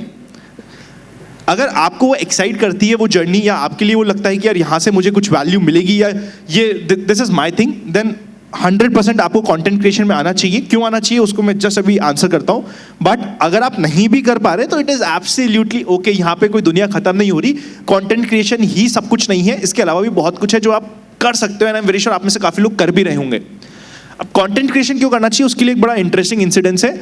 देयर इज चलो एक इंसिडेंस ही बताता हूँ, रिसेंट का इंसिडेंस है। आई वाज इन बैंगलोर, एक इवेंट हो रहा था। इवेंट पे इनके ही पार्टनर मनदीप थे, मैं था, अभिमन्यु थे और बाकी सारे स्टार्टअप वाले, स्टार्टअप तो क्या सक्सेसफुल बिजनेस ओनर्स थे, चाहे वो जीरोधा के फाउंडर निखिल हो और बहुत सारे फाउंडर्स वगैरह, सब लोग वहाँ पे खड़े हुए थे, एक सर्कल में खड़े थे और कुछ पब्लिक भी थी। पब्लिक आ रही थी और वो कंटेंट क्रिएटर्स के साथ फोटोज खिंचा रही थी। आई वॉज लाइक इतना एम्बेरस हो गया था मैं वहाँ पे। मैंने कहा कि यार आप लोगों ने एक्चुअली लाइफ में कुछ बड़ा किया है, इतने पैसे छापे हैं, मतलब हम लोग शायद उसका 0.5% या 0.1% भी नहीं कर रहे, हमारे लिए बहुत एम्बेरसिंग हो रहा है। तो वहाँ पे निखिल ने मुझे एक बड़ी इंटरेस्टिंग चीज़ बोली थी। निखिल सेड कि यार आनंद, तुम मुझे, हम लोग उससे पहले शूट कर चुके थे, सुबह से चल रहे थे और मैं उनको बोल रहा था कि भाई कुछ टिप दो ना यार, टिप दो, मतलब मैं आपसे मिल रहा हूँ, मेरे को कुछ ऐसा कुछ बताओ जिससे मेरा किल कर दूँ मैं आने वाले 2-5-6 महीने में। तो उन्होंने वहाँ पे मुझे टिप दी। उन्होंने कहा कि जो भी तुम कर रहे हो, सपोज तुम्हारे 5 लाख लोग हैं जो तुम्हारी फैमिली का पार्ट है, जो तुम्हारे साथ जुड़े हुए हैं सोशल मीडिया पे, डबल इट। 10 लाख कर रहे हैं, double it. This is your social capital. आज अभी ये लोग फोटो खिंचा रहे हो तुम्हारे से, इसलिए नहीं कि इनको लगता है कि तुम सक्सेसफुल हो, इसीलिए क्योंकि तुम्हारे पास सोशल कैपिटल आ चुके। पैसा मेरे पास ज्यादा है पर सोशल कैपिटल आज के दिन शायद तुम क्रिएटर्स के पास ज्यादा है। तो सोशल कैपिटल आने वाले समय में एक इंपॉर्टेंट रोल प्ले कर सकती है, इसलिए you should work on social media. पर इसका मतलब ये भी नहीं कि सबको वो सोशल एक ऐसी चीज जो सबके पास हो जाएगी तो उसकी इंपॉर्टेंस भी खत्म हो जाएगी। For example Twitter blue tick आ गया सबके पास, उसकी रेलेवेंस जीरो है आज के दिन। इंस्टाग्राम पे भी अगर टिक आता है ना, इनिशियल 6 महीने के लिए सबको फ्लेक्स होगा, बाद में जिसके पास टिक नहीं होगा वो प्रीमियम हो जाएगा, क्योंकि इमीडिएटली सबको इतना एक्साइटमेंट होगा कि वो मुझे भी टिक चाहिए क्योंकि मेरे को वैलिडेशन मिल गया कि भाई मैं भी सेलिब्रिटी हूं। तो इट्स नॉट द थिंग कि आपको कंटेंट क्रिएशन ही करना जरूरी है, पर अगर ये आपको एक्साइट करता है तो बड़ा इंटरेस्टिंग है। आने वाले समय में आपकी सोशल कैपिटल काफी इंपॉर्टेंट होने वाली है, तो बिल्कुल आपको इस पर काम करना चाहिए। Thank you. That was a wonderful insight. So now I think we'd like to take up questions from the audience. जो जी में आए, जिसको पूछना है पूछो. We all here for you. Can we have the mic passed on to the audience, please? Engineer आदमी है तो खड़े होके बोलेंगे, ऐसी आवाज आ जाएगी। अरे है यार, दमदार आवाज है एकदम. So, hello, I am Rihan Shah. So I just wanted to ask, what is the mindset of the investor after a startup fails, after the investor's investment? This question is directed to whom? Obviously directed to our founder. यार a lot of people think कि investor ऐसे मतलब घर पे tax notice मतलब notice वगैरह भेज देगा, पुलिस लेके आ जाएगा, ऐसा नहीं है, right? It's just like stock investment आप करते हो, एक स्टॉक डूब जाता है तो आप बीएससी को जाके गाली नहीं देते, राइट, कि मेरा स्टॉक डूब गया, right? So essentially investment is all about diversification and startups में द थिंग इज दो डिसएडवांटेज सबसे बड़ी हैं, राइट? अनलाइक स्टॉक मार्केट, एक हाईली लिक्विड इन्वेस्टमेंट, आप यहाँ पे काइट के ऐप पे लॉगिन करके अपने स्टार्टअप के शेयर्स बेच नहीं सकते हो, right? You have to wait for a buyer to be there, right? So patience capital है, राइट? सेकेंड थिंग इज कि it should not cover a large part of your portfolio because it's not very retail driven. जैसे आप stock market में small lots पे भी लगा सकते हो, स्टार्टअप में the thing is risk factor बहुत ज़्यादा है, राइट? 90% चांस है कि शायद कंपनी फेल ही होगी, राइट? और आपके पोर्टफोलियो अगर आप 100 स्टार्टअप्स में इन्वेस्ट कर रहे हो, मैक्स टू मैक्स 2 या 3 स्टार्टअप्स होंगे जो एक यूनिकॉर्न लेवल या एक आपका 20-30 टाइम्स कैपिटल मल्टीप्लाई करके देंगे, राइट? वो ही सफिशिएंट है आपके 97 लॉसेस को कवर करने के लिए.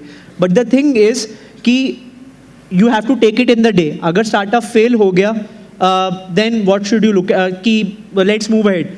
बट अगर वो कुछ फेल हुआ है, लेट्स से कि फाउंडर ने कुछ वार्निंग साइंस जानबूझ के इग्नोर करे, राइट? कि कुछ एडवाइस दी इन्वेस्टर ने कि इस तरफ, या बोर्ड डिस्कशन हुई कि इस तरफ कंपनी को फोकस करना चाहिए, फिर नहीं करा, देन उस फाउंडर की एक इमेज खराब हो जाती है. नेक्स्ट टाइम जब वो कैपिटल रेस करेगा तो फिर इन्वेस्टर नहीं डालेगा, क्योंकि कहेगा कि फर्स्ट टाइम मेरा एक्सपीरियंस खराब रहा है तो सेकंड टाइम भी होगा. और the thing is investor community इतनी छोटी है ना, आप लोग को लगता है कि स्टार्टअप कम्युनिटी बहुत बड़ी इंडिया में है, बहुत बड़ी, बट सब एक दूसरे को जानते हैं, इतनी छोटी है, राइट? तो अगर आप फर्स्ट टाइम आपका एक्सपीरियंस एक इन्वेस्टर के साथ खराब रहा है तो वही इन्वेस्टर सेकंड टाइम वाले को कहेगा कि थोड़ा कॉशियसली इन्वेस्ट करना, कि ये मेरा एक्सपीरियंस रहा है. और ये एज अ प्रैक्टिस मैं करूंगा भी. अगर मेरे को किसी के स्टार्टअप में डालना है तो मैं पूछूंगा कि पहले किसने डाला था, उसका एक्सपीरियंस क्या रहा था, राइट? बिकॉज मैं सब कुछ करूंगा बॉस. अगर मैं करोड़ों लगा रहा हूँ तो मैं वैलिडेशन तो लूंगा ही लूंगा. So if it's happening on a win to win basis कि इन्वेस्टर और फाउंडर अलाइंड है, then it's good to go. But अगर फाउंडर ने जानबूझ के वार्निंग साइंस इग्नोर करे हैं या नॉन कंप्लाइंस हुई है या आजकल हैरेसमेंट केसेस होते हैं, बहुत सारी चीज़ें हैं जो एक फेलियर की तरफ जाती हैं, अगर वहाँ है तो फिर it's a matter of thing. That's why we say कि अगर आप फेल भी कर रहे हो या आप कुछ नहीं भी वर्कआउट हो रहा है या आप स्ट्रगल कर रहे हो, always reach out to the investor. A right investor would be willing to work with you, right, because उसका भी वेस्टेड इंटरेस्ट है, उसके भी पैसे लगे पड़े हैं. नेक्स्ट बताओ कौन है. नमस्ते सर, माई सेल्फ प्रणव पोटे. सो जो पहली बात मैं ये कहना चाहूँगा कि आनंद भाई को thank you for the traders community जो आपने किया है, जो कोलैब्स आपने किए सुभाषिष सर के साथ, घनश्याम नहीं not sorry Ghanshyam Pushkar Raj Thakur. Thank you bro, thank you so much. उसके लिए सर मैं भी ऑप्शंस में ट्रेड करता हूँ 2 साल से हूँ, अभी मैं ब्रेक इवन पर आया हूँ. सो मेरा क्वेश्चन ये है कि हम ट्रेडर्स कम्युनिटी कब तक आपसे ये एक्सपेक्ट कर सकते हैं ऐसा फोरम या ऐसा प्लेटफॉर्म जहाँ पर आप सब कोलैब करके, मतलब सभी ट्रेडर्स मिलकर कोलैब करके हमारे मतलब डाउट्स वगैरह सॉल्व करेंगे या एक ऐसा फुल फ्लेश्ड कोर्स रिलीज़ करेंगे. यार आप सबसे पहले ब्रेक इवन पे नहीं आए हो, आप बहुत आगे जा चुके हो बिकॉज आपने 2 साल का एक्सपीरियंस ले लिया है. ऑप्शंस में आपको वो एक्सपीरियंस बहुत मैटर करता है, आप मुझसे ज़्यादा जानते हो. सो कंग्रेचुलेशंस टू यू यार, आप किल कर रहे हो. कोलैब तो हम लोग सभी कर रहे हैं. आई थिंक जो एटलीस्ट ये कम्युनिटी है बड़ी प्यारी है, सब लोग कोलैब करने के लिए रेडी होते हैं. जो आपने एक नाम शायद ले लिया था जो फिर रुक गए थे, उनके साथ कोलैब अभी शायद 12th को है. सो हम लोग कोशिश करते हैं कि कोलैब करते रहे. प्लस फिजिकल इवेंट्स हम लोग कर रहे हैं फाइनली. जैसे फॉर एग्जांपल मैंने कोटा में किया था, पुष्कर ने दिल्ली में किया, सुभाषिष शायद अभी अपनी एरिया में साउथ की साइड प्लान कर रहा है. So we all are trying कि कुछ ना कुछ करें बिकॉज अभी तक विजय गेड़े सर कहते हैं ना, विजय गेड़े सर हमेशा कहते हैं ये चीज़ कि जैसे ही पता चला कि मैं स्टॉक मार्केट में काम करता हूँ तो बेटी नहीं देते, शादी नहीं करते मेरे साथ. मना कर दिया था कि भाई अच्छा सटोरिया है ये. तो वो इमेज चेंज करने के लिए there has to be some good example. और वो एक नेगेटिव माइंडसेट हमेशा रहता है कि 90% ट्रेडर्स फेल होते हैं, बट वो तो सब फील्ड में होता है ना. Top 10% will always enjoy 90% of the pie. That is how life work. So mindset change होने में आप जैसे लोग आई एम वेरी श्योर बहुत मेजर रोल प्ले करेंगे और कर रहे हो. So we are also trying our bit, but your feedback taken. We will try to organize more such events जहाँ पे हम लोग इंटरेक्ट कर सके, मिल सके, बात कर सके. Thank you sir. Thank you, जैसे bro. आपने कहा था कि आपने निखिल सर से रिव्यू लिया था, मतलब कुछ टिप मांगी थी, तो आप मुझे क्या टिप दोगे सर? मैं टिप ये दूंगा कि भाई जो तू कर रहा है करते रहे यार. आई एम वेरी श्योर तुम किल कर रहे हो, क्योंकि तुमने कहा कि 2 साल तक तुम ब्रेक इवन में आए, मतलब तुमने नेगेटिव साइड देख लिया. यस. अगर किसी आदमी ने नेगेटिव साइड देख लिया तो पॉजिटिव तो उसके लिए बहुत अच्छा होने वाला है. वो कहते हैं ना कि और तुम अपने पाथ पे चल भी रहे हो. सिर्फ सोचने से सपनों का जहां नहीं मिलता है. सबको यहाँ पे ट्रेडर बनना है, इन्वेस्टर बनना है, पैसे कमाने हैं. चलना भी पड़ता है मंजिल तक पहुंचने के लिए. तुम ऑलरेडी मंजिल पे चल रहे हो तो बस चलते चलो. साथ में सिर्फ एक टिप ये है कि अपनी जॉब को, प्रोफेशन को, बिजनेस को या फिर कॉलेज को स्टेक पे मत डाल देना बिकॉज ऑफ मार्केट. और एग्जाम्स हो तो 6 महीने पहले बंद कर देना, वरना एग्जाम पास नहीं होगा. Thank you. रियलिटी है यार. Thank you Rishabh sir also for giving us labour lot. So any more? वहाँ पे some people are raising the hand. Can we pass on the mic? एक और हाँ भाई, एक छोटी सी टिप तो मांग रहा था ना. पहला प्रॉफिट होना तो अपने मॉम को कुछ गिफ्ट जरूर करना यार, उनको बड़ा अच्छा लगेगा. I did this. I did this.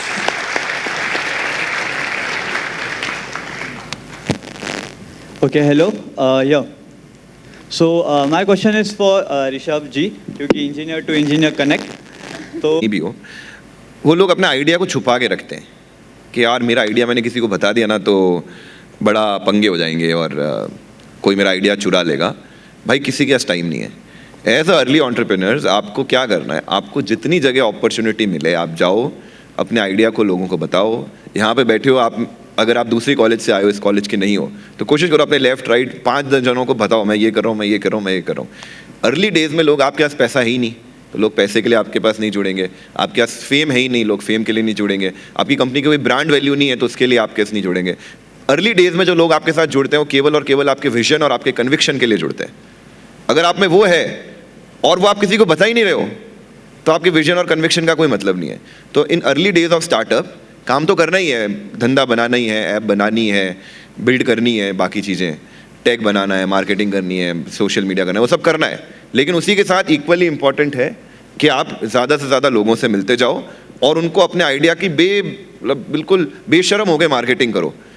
कुछ नहीं होगा तो तुम्हें कोई साथ में काम करने वाला लोग मिल जाएगा, कोई कनेक्ट मिल जाएगा इंडस्ट्री का, कोई को फाउंडर मिल सकता है, किसी के पापा एंजल इन्वेस्टर हो सकते हैं, वो अपने पापा को रिकमेंड कर सकता है कि यार इसके ये अच्छा मेरा फ्रेंड है, इसमें पैसे लगाओ. तो all these things you should do. And as a entrepreneur जो आप ये आए हो ना, ये 600 इवेंट में आके कुर्सी पे बैठने के लिए नहीं आए हो. हम आपको कुछ खास वैल्यू नहीं देंगे यहाँ पे.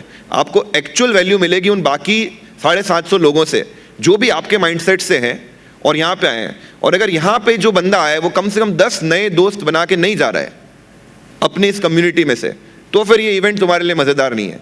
हम एक बस इस इवेंट का एक छोटा सा पार्ट है जो आपको साथ में लाने में हेल्प किए है. यहाँ की जो पूरी टीम है वो एक पार्ट है जो आपको साथ में लाने में हेल्प किए. Now it's up to you कि कैसे आप नए 10 लोगों के कनेक्ट्स यहाँ से लेके जाते हो जो आज से 5 साल बाद आपको अलग अलग जगह पे अपने स्टार्टअप करते हुए, बिजनेस करते हुए किसी बड़ी कंपनी में एक बड़ी पोजीशन पे होंगे और वो नेटवर्क आपको लेवरेज करेगा, बहुत ही काम आएगा. I think is said a very valid point. I don't know आप लोग कितने नेटवर्किंग इवेंट्स अटेंड करते हो या फिर कितने ऐसे सेशंस अटेंड करते हो, but always make sure irrespective of whether you doing business, whether you are under employment, whether you are self employed, आप कोई भी ऐसे सेशन अटेंड कर रहे हो जहाँ पे अगर 20 लोग भी हो उधर, make sure that you make at least one connect, because like he said, your network is your net worth. आज आपको उसका वैल्यू शायद रियलाइज नहीं होगा, 5 साल बाद you will be searching for something, you will be scrolling through your phone and you will like अरे shit, ये बंदा मुझे इस चीज़ के लिए हेल्प कर सकता है. And by building networks it does not mean कि सिर्फ आपको उसमें बिजनेस पोटेंशियल दिखे तो ठीक है. You start at this age, we start with building good friends, we start with hi hello, we don't ask each other भाई तेरा विजन क्या है, ठीक है. तो इतनी सिंपल सी चीज़ है. तो आज अगर यहाँ आए हो, 2 दिन यहाँ पे दे रहे हो, तो make sure you make at least in this big crowd, you make at least 5 connections, 5 new connections, else I think you would not take 100% benefit from this event. So what's the next question that we have here? वहाँ पे please mic दे दो ना.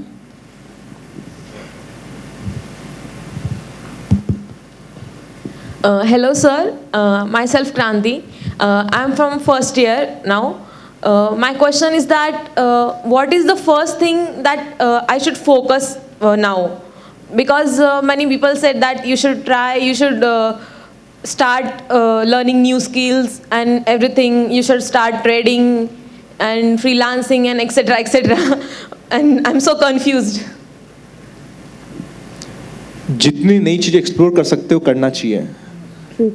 आपको भी नहीं पता कि आप किस में किल करोगे, सो आप सब कुछ ट्राई करो ना यार. मतलब फर्स्ट ईयर सेकंड ईयर में तो आई थिंक बहुत लिबर्टी रहती है ना, साइंस में भी, कॉमर्स में तो लिबर्टी रहती है, साइंस में भी आई एम वेरी श्योर लिबर्टी है.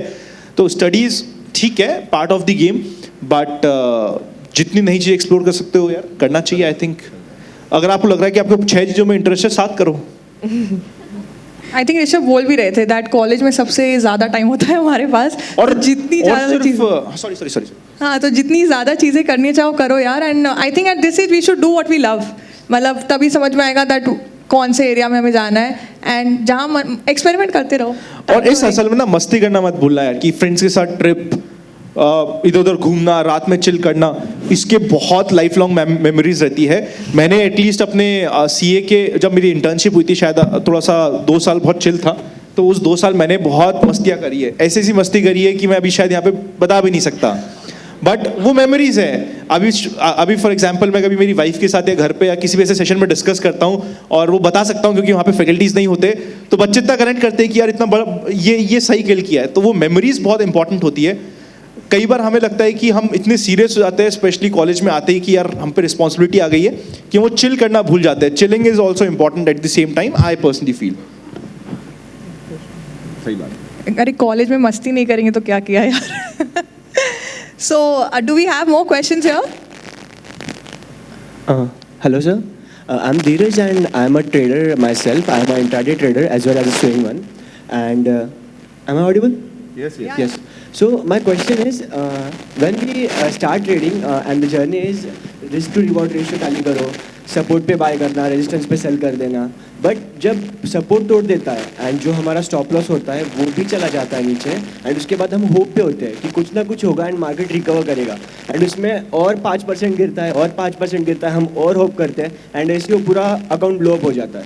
तो I am in trading for last 2 years and still I am competing with this thing कि इसको like वो साइकोलॉजी को डेवलप करना है.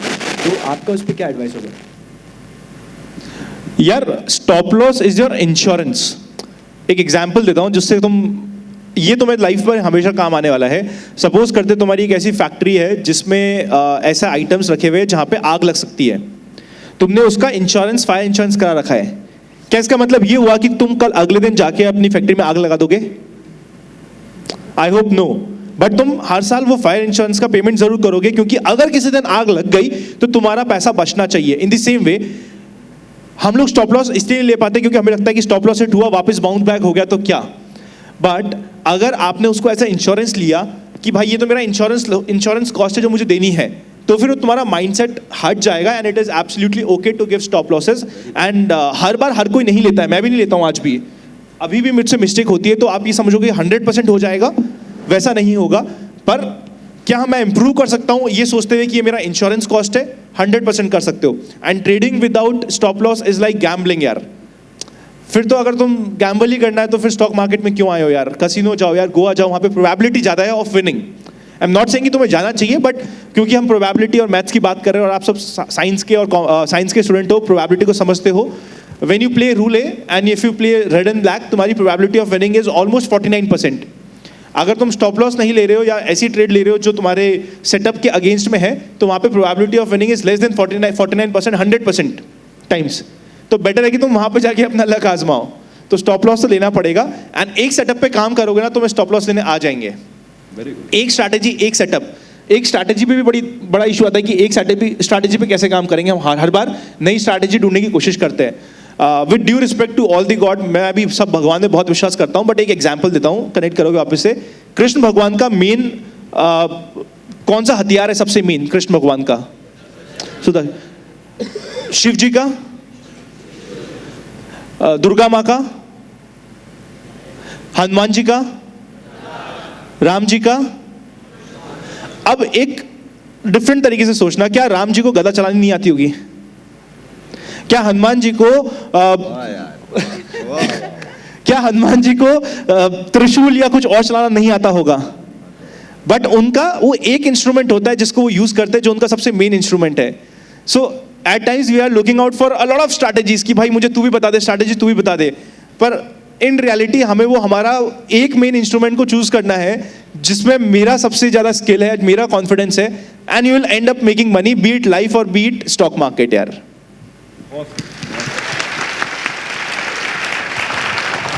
हेलो सर, इधर ऊपर। तो मेरा question Rishabh Jain sir ma'am हमारे से ज्यादा नीचे वाले ढूंढ रहे, कहाँ से आवाज आई?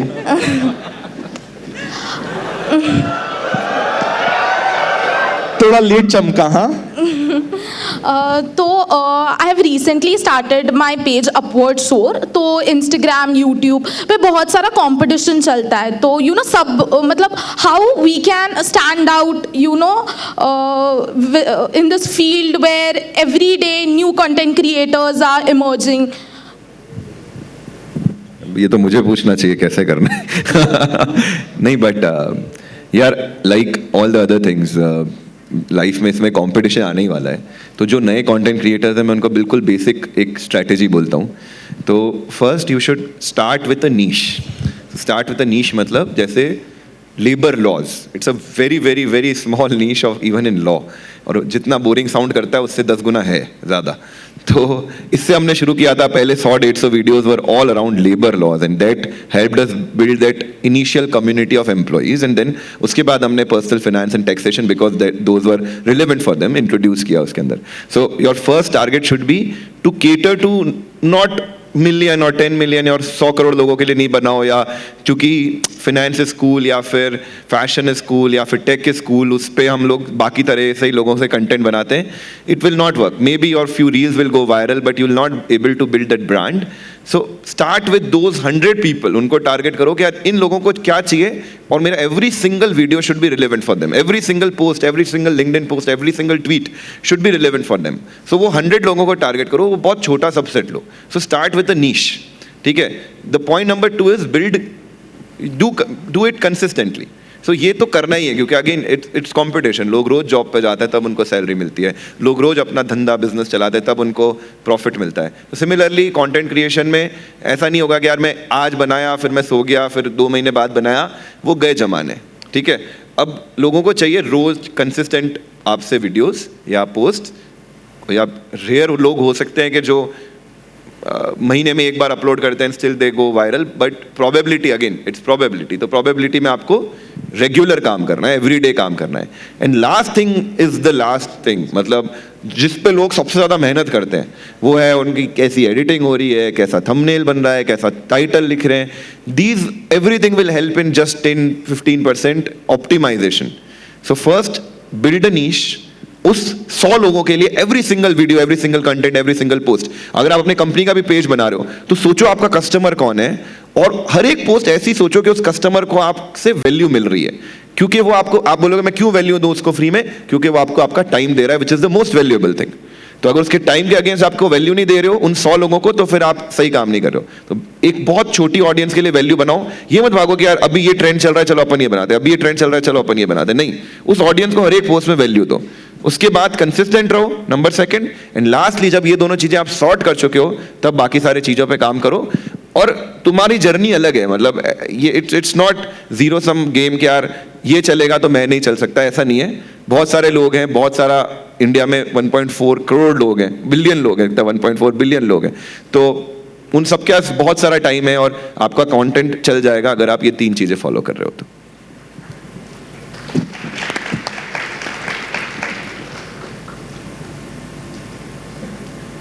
यार वहाँ कब से कोई हैंड रेस कर रहा है, उनको प्लीज माइक दे दो.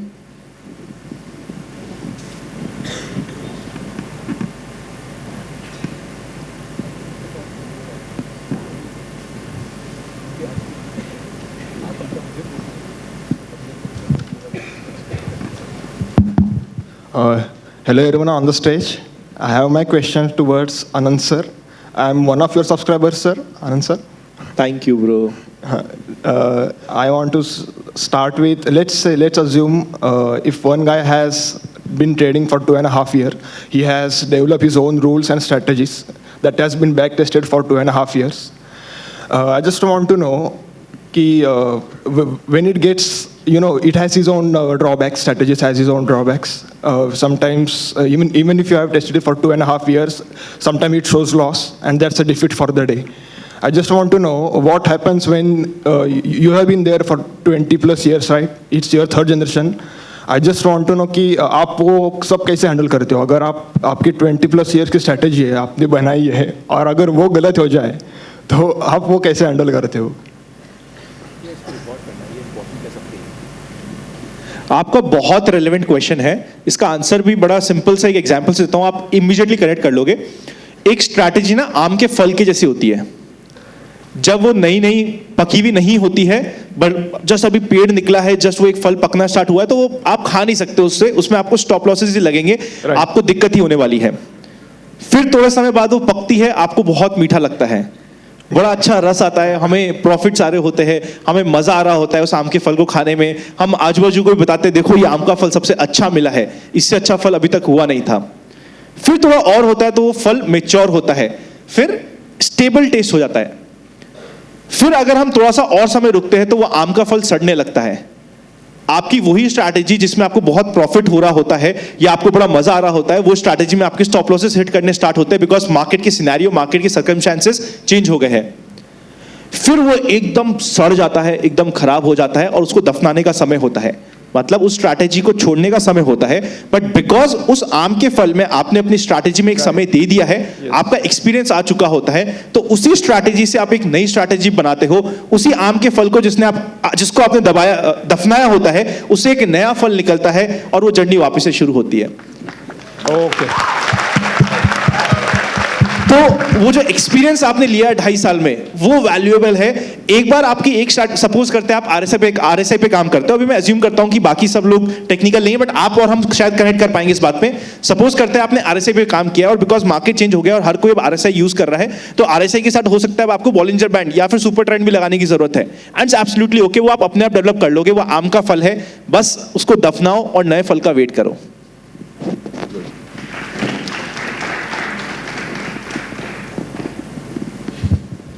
हेलो, ऊपर सर. ऊपर कितना ऊपर? My question is to Rishabh sir. So Anand sir said that you will be shocked to know that how much money you make. So कितना पैसा कमाते हो आप? इंस्टा पे रील चेक कर लो यार, अभी कोलैब करके डाली है। दाल रोटी चल जाती है यार, ठीक है। नहीं देखो, मोटिवेशन के लिए अगर चाहिए तो जो YouTube इनकम जो हमने मैक्सिमम किसी महीने में कमाई है, डेट इज अराउंड एक LLA वाले YouTube चैनल से अराउंड $12,000. सो या, so for reference. And this is tip of the iceberg.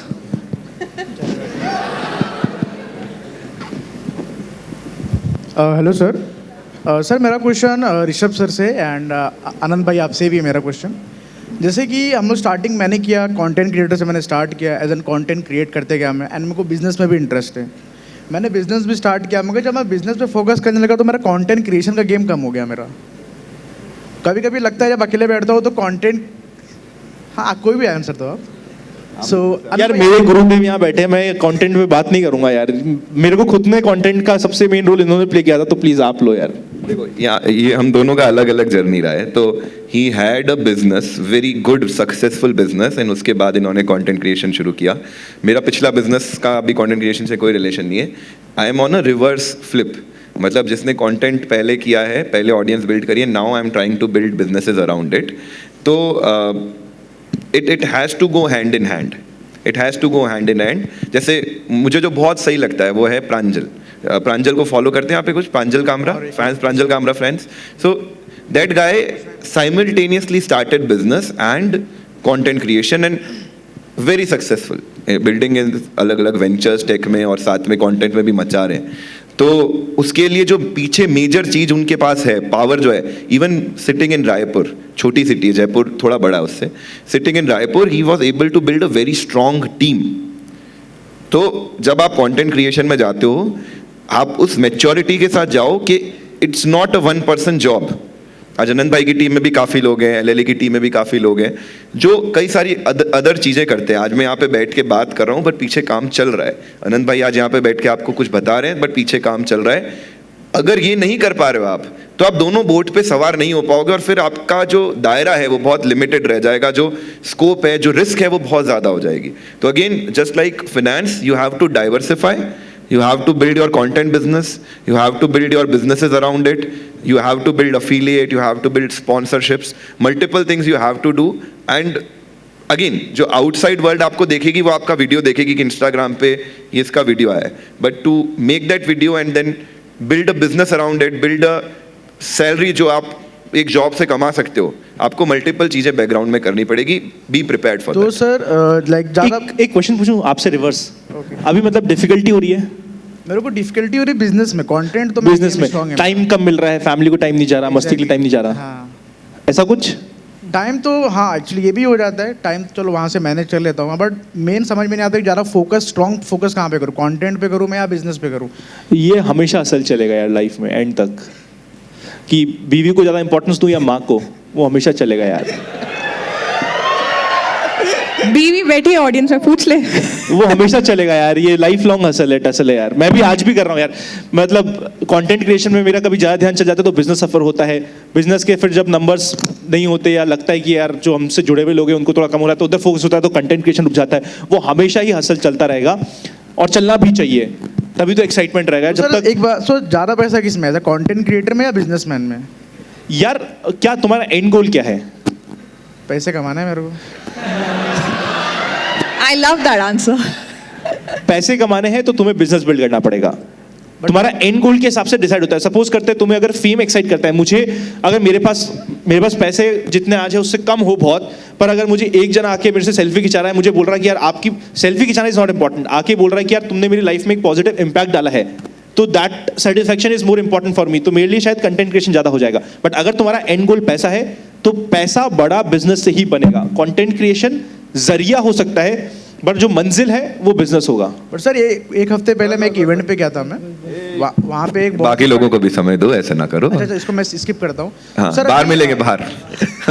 Sir अभी कंप्लीट लास्ट सर अभी आपका सोर्स ऑफ इनकम कितना? राइट ना मेरे 5 है। क्या है? मेरे 5 सोर्स ऑफ इनकम है, आपके कितने सोर्स ऑफ इनकम है? तुम मेरे को कॉम्प्लेक्स फील करा रहे हो? नहीं, मैं आई हैव अराउंड 9। कौन-कौन? बट वो मैंने भी पहले 3 से था, फिर 4, फिर 5, फिर 6। मतलब मुझे बिजनेसेस बहुत प्यारे लगते हैं एंड मुझे लगता है कि शायद I am okay with people. मैं लोगों को समझता हूँ कि लोगों को क्या नीड है. सो हमारी टीम में आई थिंक वो मेरे को मेन रोल प्ले कर रही है. फॉर एग्जाम्पल मेरे ऑफिस में शायद मैं लोगों के काफ़ी लोगों के नाम भी नहीं जानता, but because my father is handling offices. But अगर किसी की शादी है, किसी के घर में कोई दिक्कत है, किसी के कोई हेल्थ की इमरजेंसी है, मैं उनसे ऑफिस में कभी भी नहीं लूँगा, पर अगर उनकी हेल्थ की इमरजेंसी है तो मैं वहाँ पे होऊंगा. तो दिस इज समथिंग जो हम मेक श्योर करते हैं कि यार हम उसको फैमिली से ट्रीट करें, कि अच्छे समय में हो या नहीं हो, डिफिकल्ट समय पे हो. तो वो आपके लिए ये सारी चीज़ें टेक केयर करते हैं. And number of income streams हमेशा बढ़ती रहेगी. That is always part of the game यार. यार one question I ask now. ये जो मल्टीपल स्ट्रीम्स ऑफ इनकम है ना, there is this notion in the market that you need to have multiple streams of income. 5 से कम तो मतलब आपने फिर जिंदगी में कुछ नहीं किया. So and many people specially the young mind और even the older generation these days, वो अपने एग्जिस्टिंग स्टेबल इनकम को छोड़ के they are running behind creating multiple sources of income. और उस केस में क्या होता है, सारी चीज़ें ही डूब जाती हैं. So you, because you are having multiple sources of income, I would just like you to share your views that how important it is, whether it is actually important, and भागना चाहिए क्या उसके पीछे. यार मतलब तुम्हारे क्वेश्चन से लग रहा है तुम चाह रहे हो कि मैं ना बोलूं, पर मेरा आंसर हाँ है. whatever is your honest view, yeah. हाँ, मेरा आंसर हाँ है. और मल्टी सपोज करते हो तुम जॉब कर रहे हो, अगर तुम्हारे महीने के लाख रुपए है जो आ रहे हैं, उसके साथ में तुम हसल कर रहे हो, टसल कर रहे हो, शायद फ्रीलांसिंग कर रहे हो, या कुछ भी इन्वेस्टमेंट, बड़ा पैसा हमेशा इन्वेस्टमेंट से. मून लाइटिंग कर रहे हो और निकाल दिया विप्रो ने. क्या क्या क्या मून लाइटिंग कर रहे हैं, विप्रो ने निकाल दिया. नहीं जो भी मतलब होता क्या है, अगर तुम्हारी 5 इनकम स्ट्रीम है ना, कभी भी पांचों सेम लेवल से ग्रो नहीं करेगी या सेम लेवल के फ्रूट नहीं देगी. एक समय एक चलेगी, दूसरे समय दूसरी चलेगी. वो हमेशा फ्लक्चुएट होते रहेगा. समय बदलता रहता है. समय का सिर्फ एक अच्छी बात है कि वो हमेशा बदलेगा, चाहे अच्छा हो या बुरा हो. वो इनकम स्ट्रीम पे भी अप्लाई होता है. तो जब मल्टीपल होगी तो तुम कभी भी फंस नहीं जाओगे कि भाई मेरा होगा कैसे काम. सपोज करते तुम्हारी स्टॉक मार्केट की इनकम आ रही है, कभी स्टॉक मार्केट 2 साल तक फ्लैट रह गया, तो तुम्हारी जॉब है, तुम्हारे रियल एस्टेट में इन्वेस्टमेंट्स है, तुम्हारी कुछ अफिलिएट इनकम है, तुम फ्रीलांसिंग कर रहे हो, तो वहां से इनकम आती रहेगी. तो वो क्या होता है, पैसा, यार पैसे का एक बहुत बुरा रूल है. भगवान पैसा या फिर स्टॉक मार्केट पैसा उसी को ज्यादा देता है, या लाइफ में पैसा उसी को ज्यादा मिलता है जिसको उस पैसे की रिक्वायरमेंट नहीं है. स्टॉक मार्केट में भी उसी को पैसा ज्यादा मिलेगा. फंडिंग का भी यही सीन है. जेन्युइन पूछ लो इससे, जो बोलेगा मुझे तो जरूरत नहीं है, देना है तो दो, तो उसको मिल जाएगा फंडिंग. जिसको पैसे की रिक्वायरमेंट नहीं है उसी को सबसे ज्यादा पैसा मिलता है, क्योंकि उस समय तुम उस पैसे से अटैच नहीं हो, तुम्हारा ग्रेविटी फ्री जोन चल रहा है. जब आप अटैच होते हो तो इमोशंस के साथ तुम गलत काम करते हो. फॉर एग्जाम्पल, जैसा इन्होंने परफेक्टली का फंडिंग में भी अप्लाई होता है, लाइफ में अप्लाई होता है, स्टॉक मार्केट में अप्लाई होता है. तो मल्टीपल होगी तो तुम एक पे डिपेंडेंट कम रहोगे. और लाइफ में अप्लाई होता है, आप समझिएगा उसका मीनिंग क्या था. मल्टीपल होंगी तो एक पे कम रहोगे. यार स्टार्टअप वाला बंदा है यार, कुछ भी बोल सकता है, हम कुछ नहीं कह सकते यार. कभी पता चले फंडिंग के लिए जाए, बोला तुमने उस समय ऐसा बोला था, आउट. ठीक है यार, एवरीथिंग इज ओके यार, तू मस्ती ले ले यार, सब चलता है. Hello. My question is to Aditya sir. So I've heard that you have been an intern at Fad Network before. So I wanted to know how has your journey been through starting as an intern and now you're a CEO. So what through all the stages?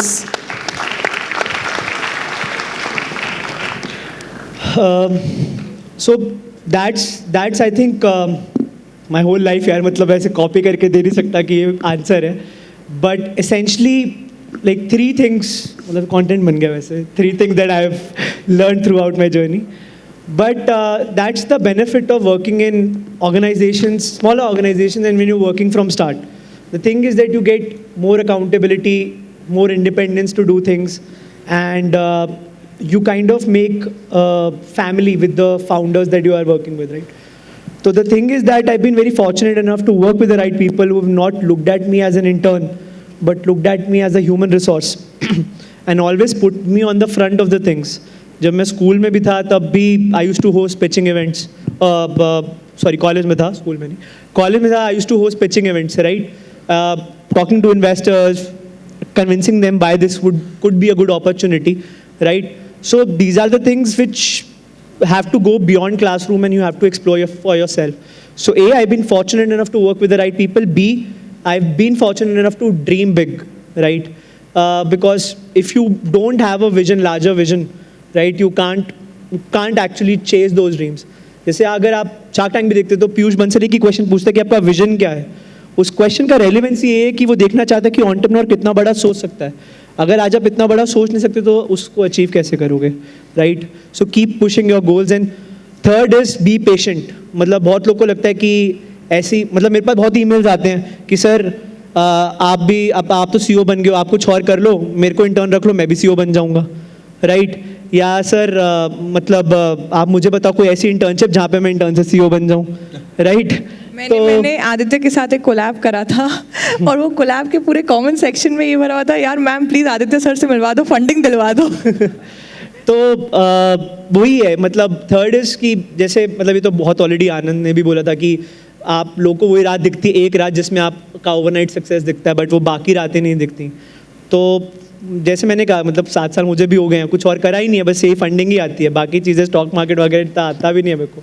तो it's very important to focus on that one thing, focus on a niche, give time to that niche and develop skills along. I think these 3 things have helped me a lot.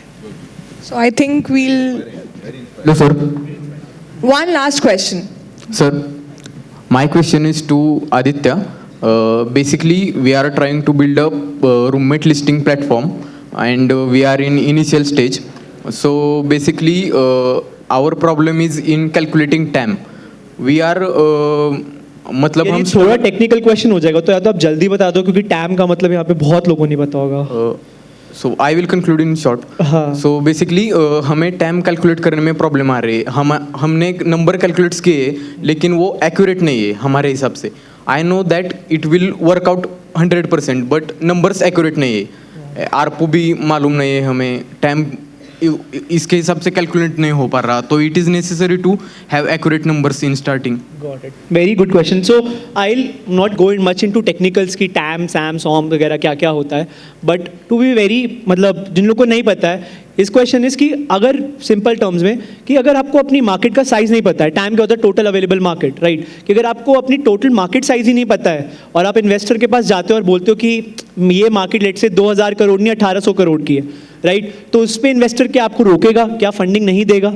The thing is कि market कितनी बड़ी है तो किसी को भी नहीं पता है, राइट? अगर आज मैं आपको बोलूं कि आप कैलकुलेट करो, गेस्टिमेट करो कि जनरेटिव एआई जो कि चैट जीपीटी, ओपन एआई, इसकी मार्केट अगले 5 साल में कितनी बड़ी होने वाली है, कोई भी प्रेडिक्ट नहीं कर सकता. इनफैक्ट हम कंटेंट क्रिएटर्स यहाँ पे बैठे हैं, 5 साल पहले अगर आप पूछते कि कंटेंट क्रिएशन की मार्केट इंडिया में कितनी बड़ी है, तो किसी को भी नहीं पता कि ये $1 बिलियन प्लस इंडस्ट्री बन जाएगी 2 साल में, right? The thing is, investor जो चाहता है वो आपका विजन चाहता है. Again what I said in the last point, अगर वो आपसे पूछे कि आप बॉस आपकी मार्केट कितनी बड़ी है, तो वो आपका विजन देखना चाह रहा है कि आप उस मार्केट को कैलकुलेट कैसे कर रहे हो, आप कितनी बड़ी मार्केट देख रहे हो, क्योंकि इन्वेस्टर का पैसा तो बड़ी मार्केट में बनेगा. Even if you are 1% of 100, you are a smaller number, but even if you are 0.5% of 1 lakh, you are still a larger number. The thing is, investor wants कि आपकी विजन कितनी बड़ी है, उस बड़ी मार्केट में आपने अपॉर्चुनिटी कैसे देखी है कि एक स्मॉलर अपॉर्चुनिटी में कैसे उस मार्केट में एक्सप्लोर कर सकता हूं, और कैसे आप उस मार्केट को बड़ा बना सकते हैं, राइट? कैसे आप और रेवेन्यू जनरेट करके या और बिजनेस एक्सपैंड करके कैसे उस मार्केट के साइज को बड़ा बना सकते हैं. तो that is why the focus is कि मार्केट कितनी बड़ी है. आपको मैं ये नहीं कह रहा कि आपका नंबर बहुत ऑफ होना चाहिए, कि अगर ना आंसर 100 है तो आपका आंसर शाहजहां होना चाहिए, right? But the thing is कि आपका जो एग्जैक्ट कैलकुलेशन है या जो एक थॉट प्रोसेस है वो क्लियर होना चाहिए कि मैंने कैलकुलेट कैसे करा है. थोड़ा बहुत ऑफ हो गया तो वो तो चलता है, हम भी रट के नहीं बैठेंगे मार्केट कितनी बड़ी है सब industries. Thank you. Yeah, so as we